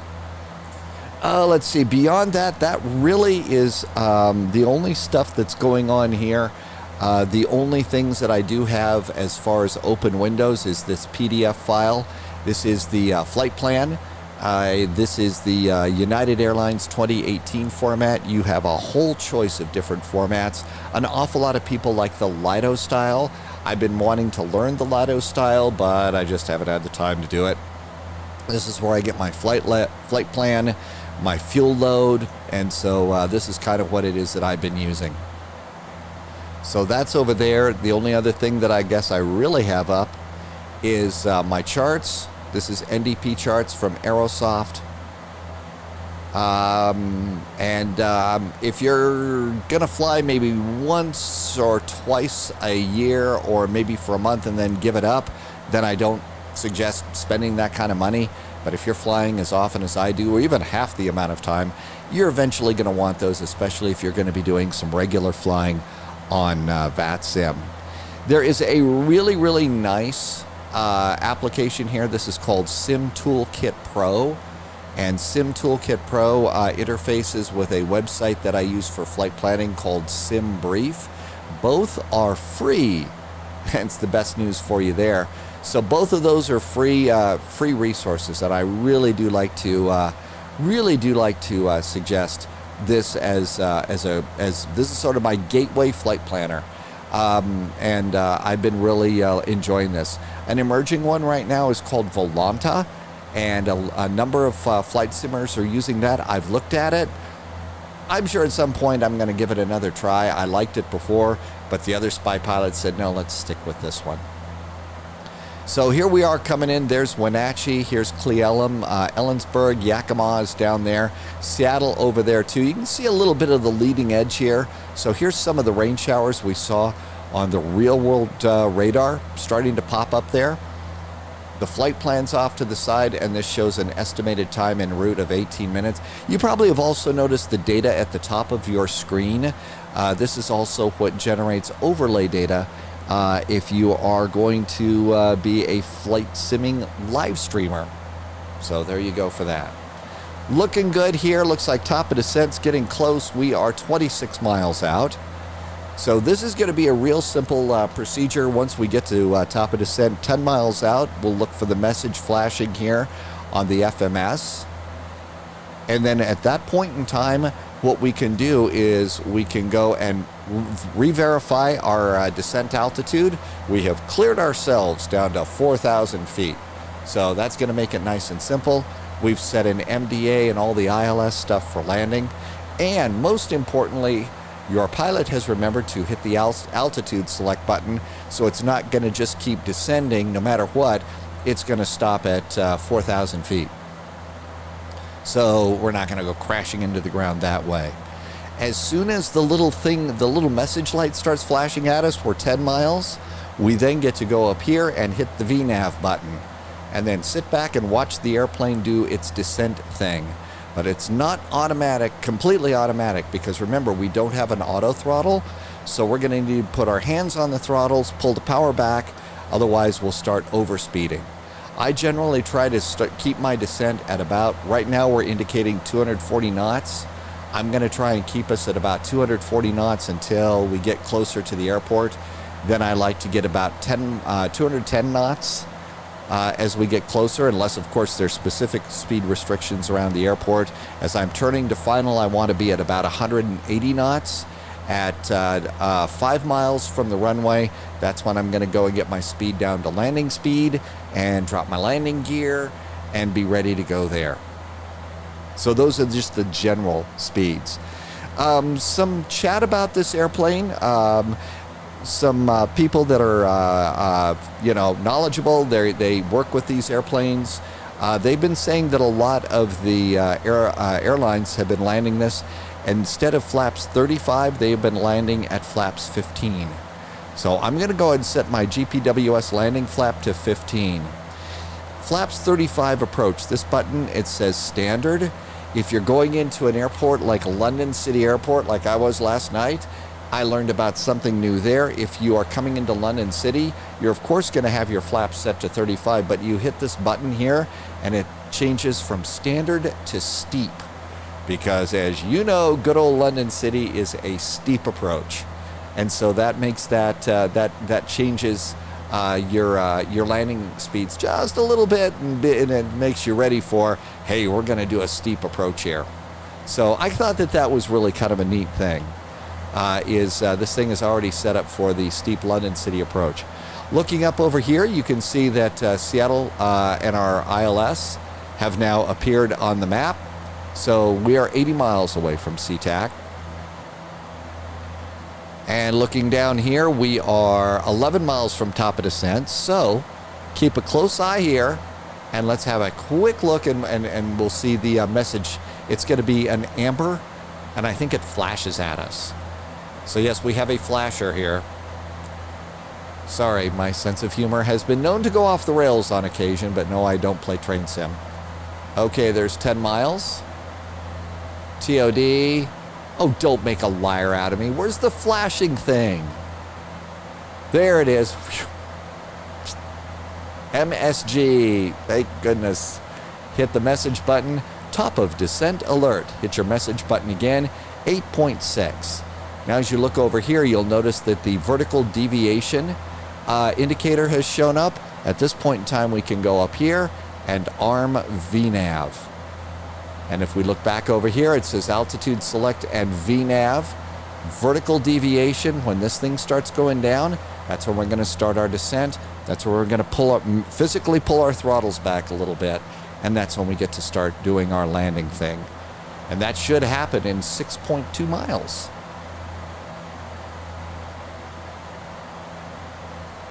If we were on VATSIM right now, we would be turned to 122.8, unless there was ATC in the area, at which point we would be basically doing that. We would be announcing intentions. And if you are new to this flight sim thing and all that, and you're a little concerned about talking on the radio, one of the best things to do is to fly around airports as you're getting started that don't have ATC. And, you know, if you can, go to some of the live streams and listen to some of the live streamers that are announcing their intentions. And then you start doing that, because that is the best way to practice talking on the radio. And it makes people nervous. Talking on the radio makes people nervous, and not just in the simulated world, but if you listen to some of the live streamers who are real world pilots, they say that they get nervous talking on the radio. And another way to not be so nervous about talking on the radio is to, as the actors would say, rehearse your lines. So you know how an actor, before they're going to shoot a scene or something like that, they'll start rehearsing their lines? Well, you're going to do sort of the same thing. So if I were coming into Seattle and I were going to announce that we were about ready to turn to final approach, I'd start thinking up VNAV path. See, there it is. There that goes. And notice that we're going down. Now you look over at the speed tape, it's going up. Pull those throttles back. And you see my flight, the indicators are showing up. I'm pulling my throttles back until we kind of stop. Okay, now our speed's going down. And I want to hold about 240 on my descent at this point. And there we go. We have started our descent. So let's talk a little bit about rehearsing your lines. Okay, I am Horizon Flight 441. We're coming into Seattle, and we just announced started our descent. And we could tell people what our plans are. So, okay, call sign, what we're doing, what we're going to do. All right. So I would key the mic if we were on VATSIM and say, Seattle traffic, Horizon 441 is a Q400, just starting our descent on the Glazer arrival, setting up for the ILS runway 16, Seattle. Now you've heard there's one thought about what you should say, your call sign, or maybe not. And another live streamer named Agent Bravo 7 has a very good point and says, you know what, here at Seattle, not this exact point, but the point is, at Seattle, there's probably 20 Alaska Horizon Q400s flying around. So if you just call yourself, Horizon 441, well, everybody's looking like, which one is that one? But if you say that, you're an Alaska, a Horizon Q400, and you're at gate 12, everybody knows, oh, that's that person over there. So giving people clues about where it is that you're going to go and what it is that you're going to do, other than just your flight number, might be something nice to say. You probably noticed my speed is now going down to 210. So letting the speed go down to 210, keeping my throttles up to about 18%. Just to not reduce my speed below 210 is what I'm hoping to do. And the reason that I'm doing 210 is I think that's what it says on the approach. And if it doesn't say that, usually 210 is my approach speed as I come on in here. Coming up on 19,000 feet, we should probably go ahead and do seatbelts. In the big jets, usually I do seatbelts at about 25,000 feet. That's unless there's turbulence. In an airplane like this, so about the time that we're going to do 18,000 feet altimeter reset is usually what I will do in the turboprop here. While we're approaching 18,000 feet, one last time, I'm just going to go over here, hit the METAR button, check my altimeter. It's 2958. 2958. We don't have an updated METAR, so that is our current weather information. 18,000, so let's go ahead and do 2958. Wow. Low pressure out here, but we got a weather system, so no wonder it's low barometer. Okay, altimeters are reset. Let's go ahead and run a checklist. And descent checklist. Altimeters are now set. Approach briefing has been done ad nauseum. Cabin altitude controls are good. Ice protection, we're going to keep an eye out for icing. And we can also start our approach checklist. Altimeters are indeed checked and set. Lights. We haven't done lights. We usually do those around 10,000 feet. So there's our little stopping point there. Looks like our speed is holding steady at about 200 knots. So I'm going to start adding a little bit more to my throttles here. I don't want to get too slow coming in because there's other airplanes coming here into this part of the world too. Okay, now our speed's coming back up. There's 201. A little bit more. Okay, there's an up arrow now, so our speed's definitely coming up. So we're ballparked around 210, which is just fine. There's clouds out there. What's temperature outside the airplane? It is minus 19. Oh yes, we will be turning on anti-ice as soon as we get in the clouds. Fact is, let's start right now. The engine intakes, we're going to pop those on right now. And we're also going to do prop and airframe anti-ice. Because we're going to be in those clouds in the next few minutes anyway, so let's just be ready with anti-ice there. And there's our speed still going. Now we're 220, so I did too much on the throttles. Passing 16,000 feet. We were supposed to be at 12,000 feet at Jackson. Speed still coming up. Let's pull those throttles back even more. We are 40 miles away from the airport. Speed still coming up. Rolling my throttles back even more. Don't want to pick up too much speed. I think that part of the reason is it's increasing our speed of descent so that we can hit 12,000 at Jackson, which is about 10 miles away. As we get in a little bit closer, let's go ahead and put the pointer here into the speed tape and click it. Maybe a second time. How about a third time? Oh, okay, not in the speed tape, just below it. That set our bugs for landing. So it's just below the speed tape. I thought you clicked the speed tape. Okay, there's 218. Speed's coming down. And all that looks good. All right, getting closer to Jackson, we're going to dial this into 20. The map range is now down to 20. 14,000 feet, this is close enough. Let's go ahead and stay ahead of the game. I'm going to do landing lights. We're going to do the 10,000 foot chime for the cabin. And let's go over here and say that the lights are now done. GPWS landing flap, that was this little number over here. We've set to 15 for landing. That is now set. Fuel transfer pumps are off. Tank auxiliary pumps 1 and 2. These are going to go back on. 1 and 2, those go back on. So that's good. Standby hydraulic pressure and PTU control. That's these two little buttons over here.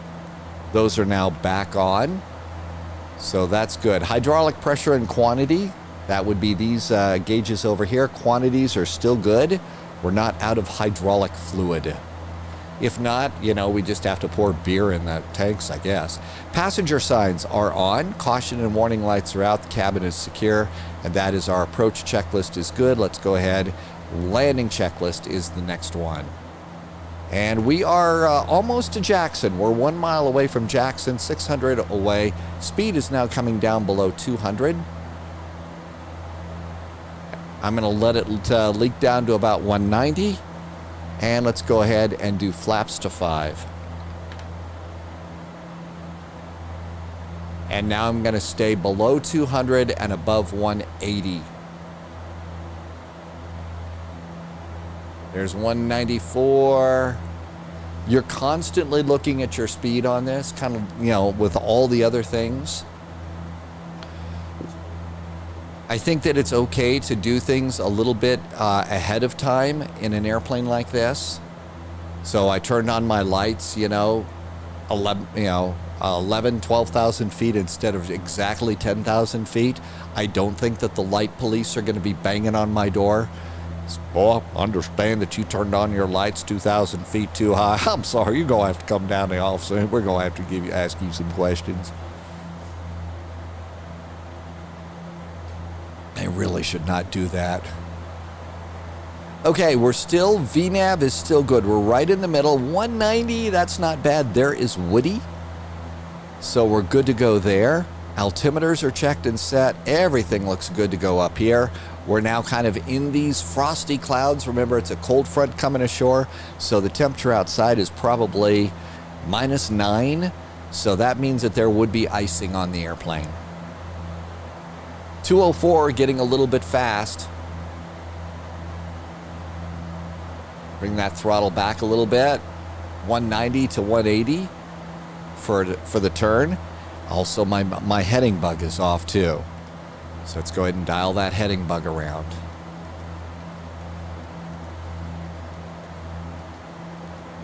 There we go. Heading bug is good. And I think we're starting to see a little bit of Puget Sound ahead of us. 190, that's good.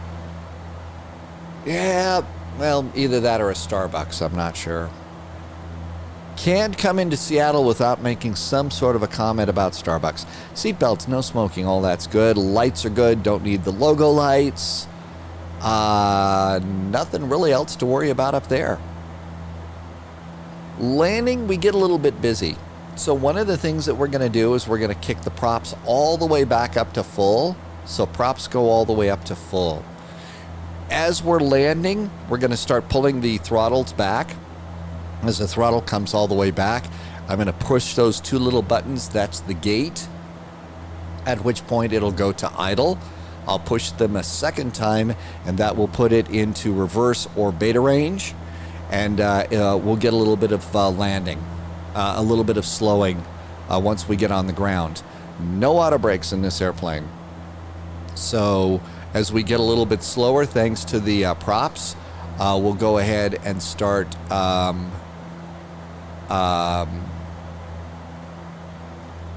doing some brakes.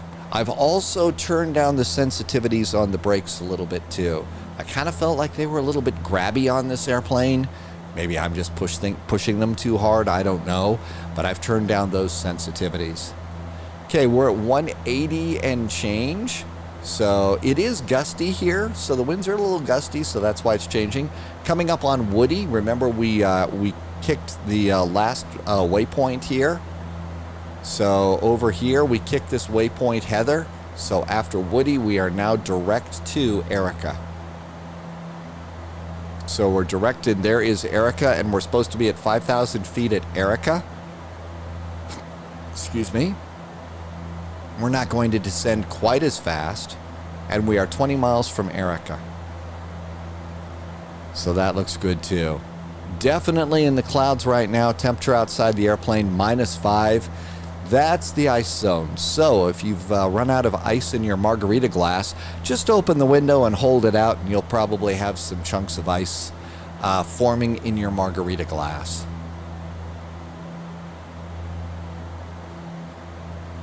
One last little drink of coffee there as we get ready to do our turn to final. And let's go ahead and recenter that heading bug. If you're like me, on a flight, you kind of get in your gaming chair and you get all comfortable and start moving around, but you're probably not in the right position to push rudder pedals and stuff. This is not one of those lectures about let's sit up straight and proper and all of that, but I have really found that if you're trying to land and your hands and your feet are not in the right spot, it doesn't work so well. So we'll go ahead and do that. And now's probably a good time. I'm even putting my feet up on the rudder pedals here. We're starting to go a little bit fast, so bring those throttles back a little bit more. There's 213, still a little fast there. I wanted to be at 180. So we're definitely picking up some speed.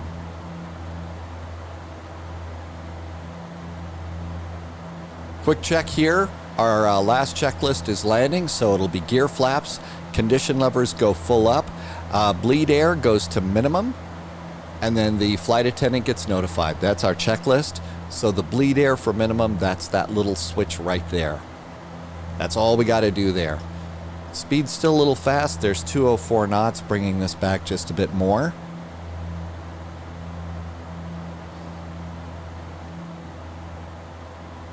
I was also, during the time that I stopped the video, I went looking around. Alaska also flies these to small airports in Alaska.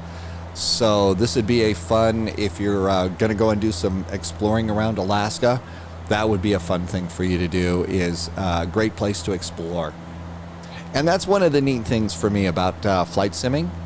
One of the reasons why I do that is this is an opportunity to be able to explore the world without having to go through security. Or, you know, that was the old joke. The new joke is, you know, because of COVID. So that is actually one of the neat things about this flight sim thing, is we get to get in an airplane like this, and because the scenery is so good, we get to, you know, it's the next best thing to actually getting to go there, and you get to learn about a pretty cool airplane. So, and in fact, the scenery is so good. One of the other things that I do is I do write spy novels, and I've been able to use ortho scenery in X-Plane to scout locations that I've never been to, and feel like, hey, I'm kind of a little bit of a local here. I really know that there's that road right over there that the spies could go and hide behind, you know, something. And so that's how good the scenery in this in the flight sim world is getting. So that's another plus to this. We are right on our VNAV path right now. We're right at about 180. That's pretty good. We're coming up on Erica here. The map is on the 20-mile range. So there's Magnum, Anvil, and Soto. There is runway 16 setter, so that looks good. Let's go in, and this is about the time that I'm going to dial my map range down to the final click. That's going to be 10 miles. And as we get a little bit closer to Erica and Magnum, we're going to start doing a couple of things here. We're going to flip some switches around to take it out of FMS mode and send it over to the ILS. So as we get closer, this would be the time when I'm going to go ahead and maybe dial my heading bug over, and I'm going to make it parallel with my approach path. So that's relatively parallel to the approach path. When we start the turn, I'm going to go from LNAV mode to heading hold mode, and that should send us right to Magnum. And at that point in time, we'll switch over from the FMS to the ILS.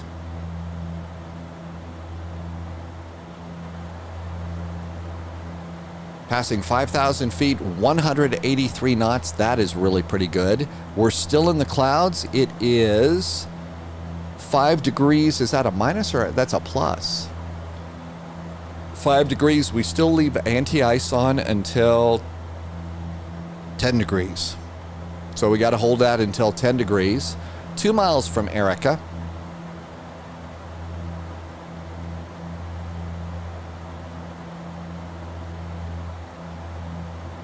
There is the waypoint alert that pops up, says that we're within a mile or so of a waypoint. You'll also notice, there it goes. So now we're starting the turn there. So now that we've started the turn, let's go over here. My strategy is heading hold, nav source, ILS 1, That looks good. I have glide slope. I have a localizer. Let's go over here now, and let's arm the approach mode. Here comes approach mode.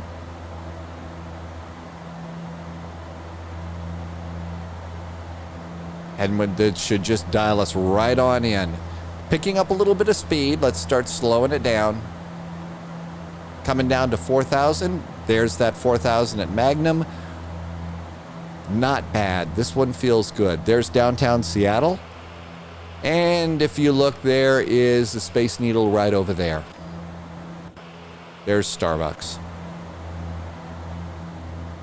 Okay, how's our speed? 191, a little fast, so we're going to start to slow it just a bit.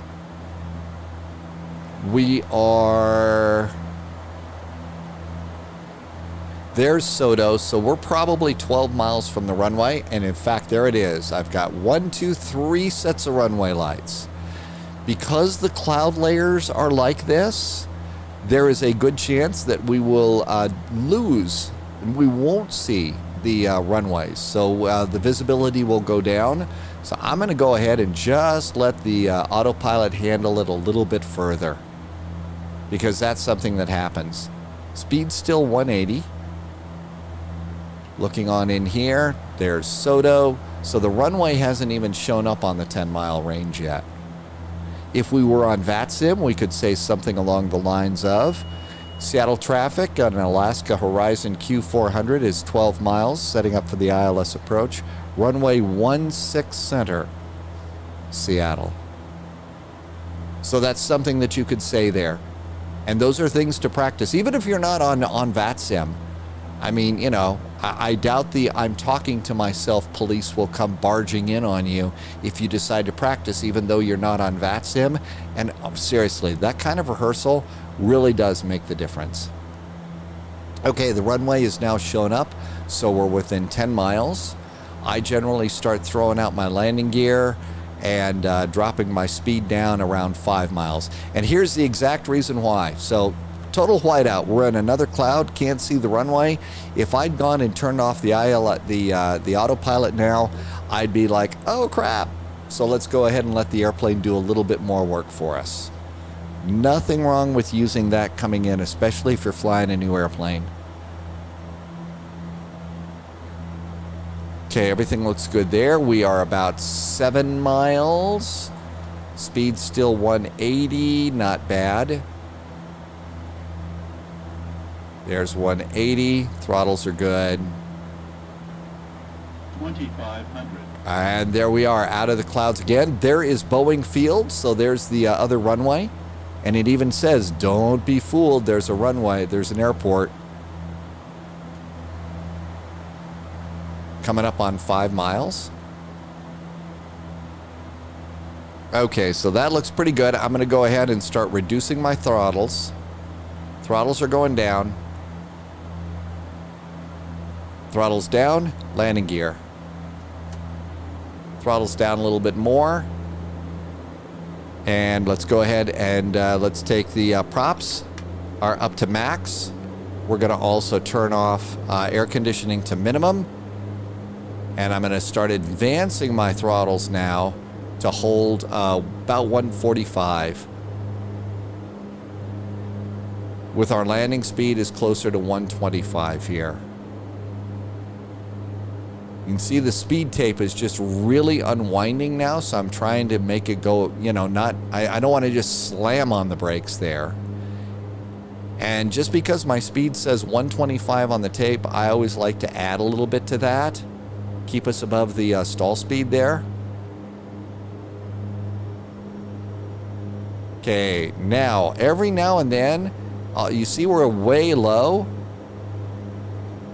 Captain's airplane, that's way too low. Something happened there. That happens. Let's add some power. Maybe I pulled too much power. We started going down too fast.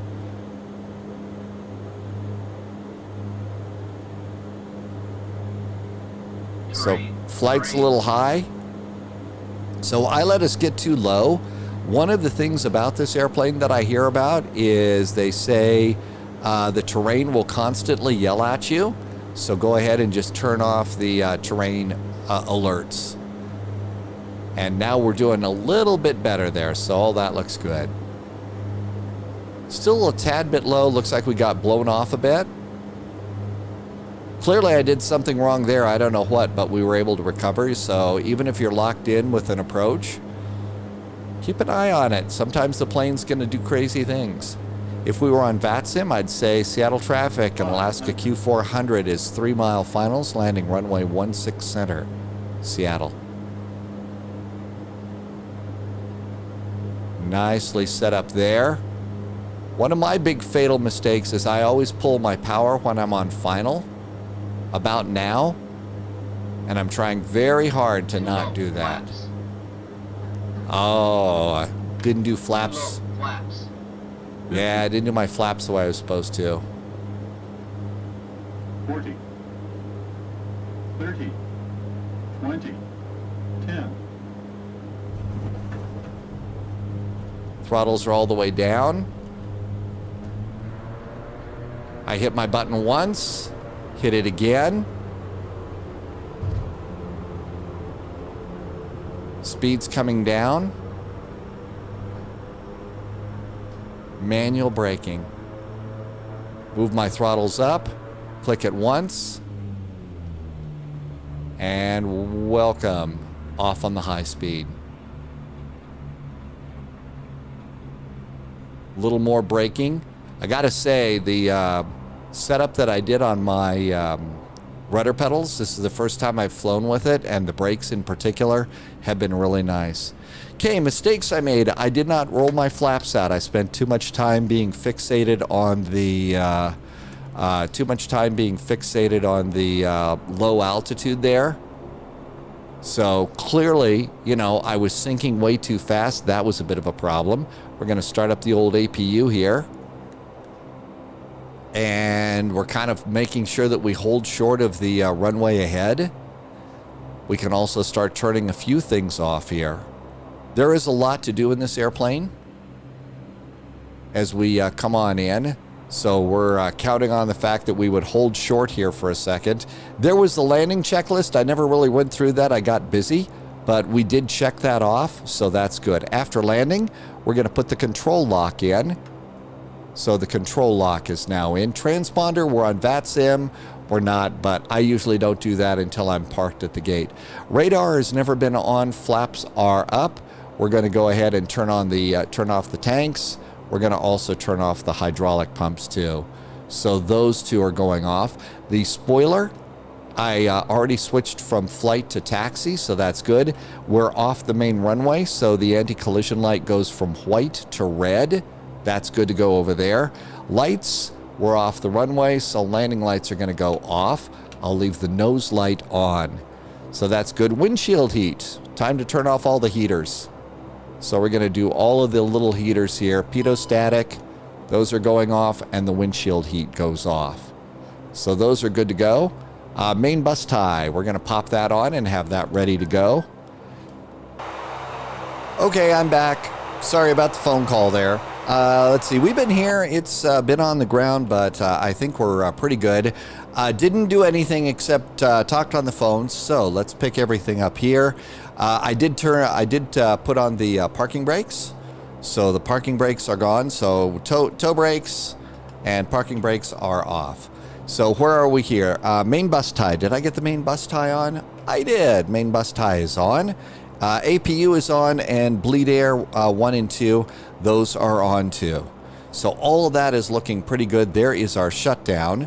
Let's see, after all that time on the phone, I think we've pretty much can assume that the runway's clear. So let's go across the runway here.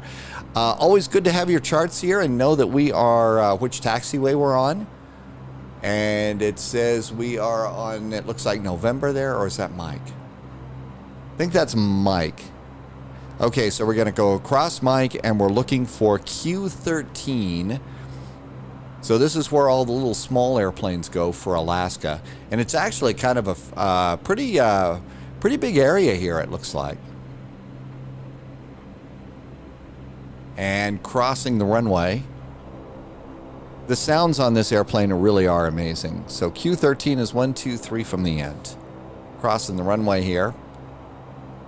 I've generally found with these big simulator airplanes, if you can taxi at idle or barely above, you really don't want to be that fast. And you can see over here, okay, so it says taxiway Bravo and Mike. So this is where we want to be. So straight across. And 1, 2, I think that's our gate right there. There's not going to be gate guidance going in here, so we'll have to kind of eyeball it ourselves. So I think that's 15, 14. And these numbers don't help us out very much. Oh, looks like it's raining in Seattle. Imagine that. So sometimes that's Q13. There we go. Now here's the point where you really don't want to be going that fast at all. So there's Q13. And then we'll get right on over here. Now, because there isn't gate guidance going in, one of the things that I'll do is go like this. And that way we can go and just line up that front door with the little white passenger, don't walk outside the white line.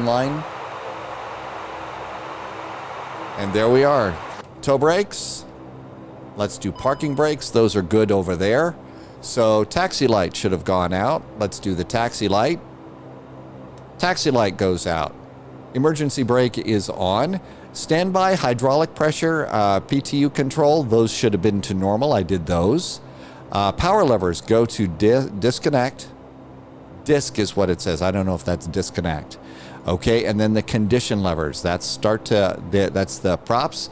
So there is climb, cruise, and there goes that. That is now start and feather. Passenger signs can go off.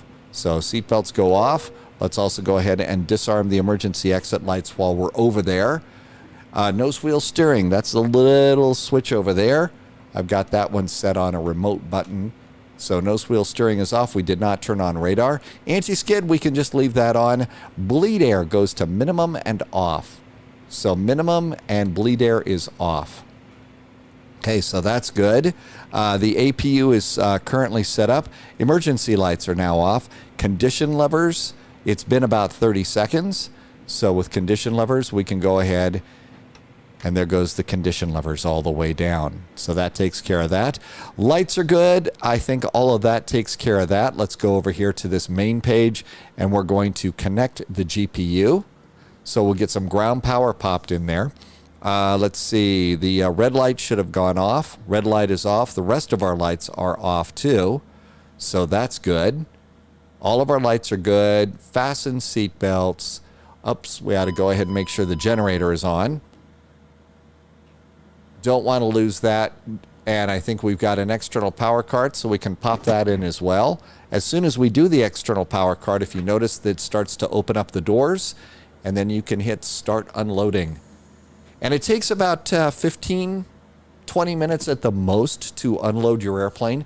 You can do a fast unload if you want to, but at this point in time, we're here. The last little thing that I'm going to look at is my fuel. My fuel is currently 1910.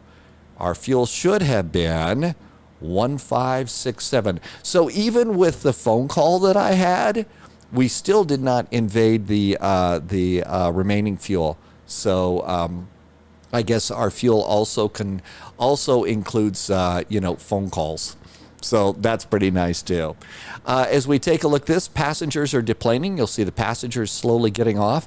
You'll see the bags slowly moving out of the airplane too. There's no animations outside of the airplane, but we are in good shape. And so I'll call this airplane is ready one. In fact, we just saw the front door open over here.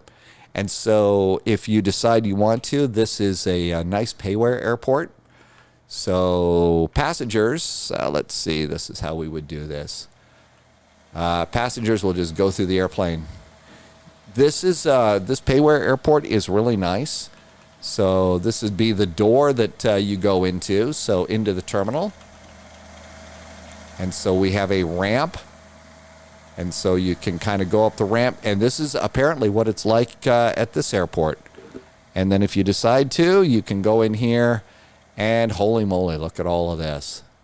This is one of the nicer terminals that they've done. And so over here, you'd kind of go over here. You could sit and wait, and there is our airplane.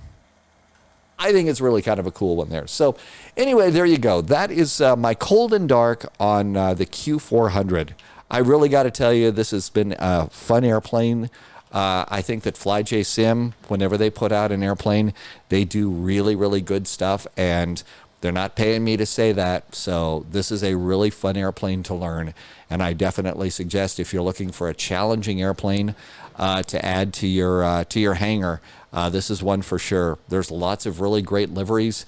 Over on the Spy Flight, I'm usually flying a United livery or something like that. Brickyard Republic, I don't think flies these anymore, but they used to. You can also fly it as Olympic and a bunch of other airlines as well. And there you go. That's a cold and dark. Thank you for watching. Again, this is not about the right way versus the wrong way. This is how I've been able to get this airplane up off the ground, through cruise and back on the ground, and it's essentially what works for me. I do hope that you'll leave your questions and your comments. I read every one here. I still am new enough on YouTube that I read them all and respond to most. If there's an airplane you'd like a cold and dark on, put that in the comments too. And it'd also be really nice if you feel like heading on over to the Spy Flight on Twitch TV.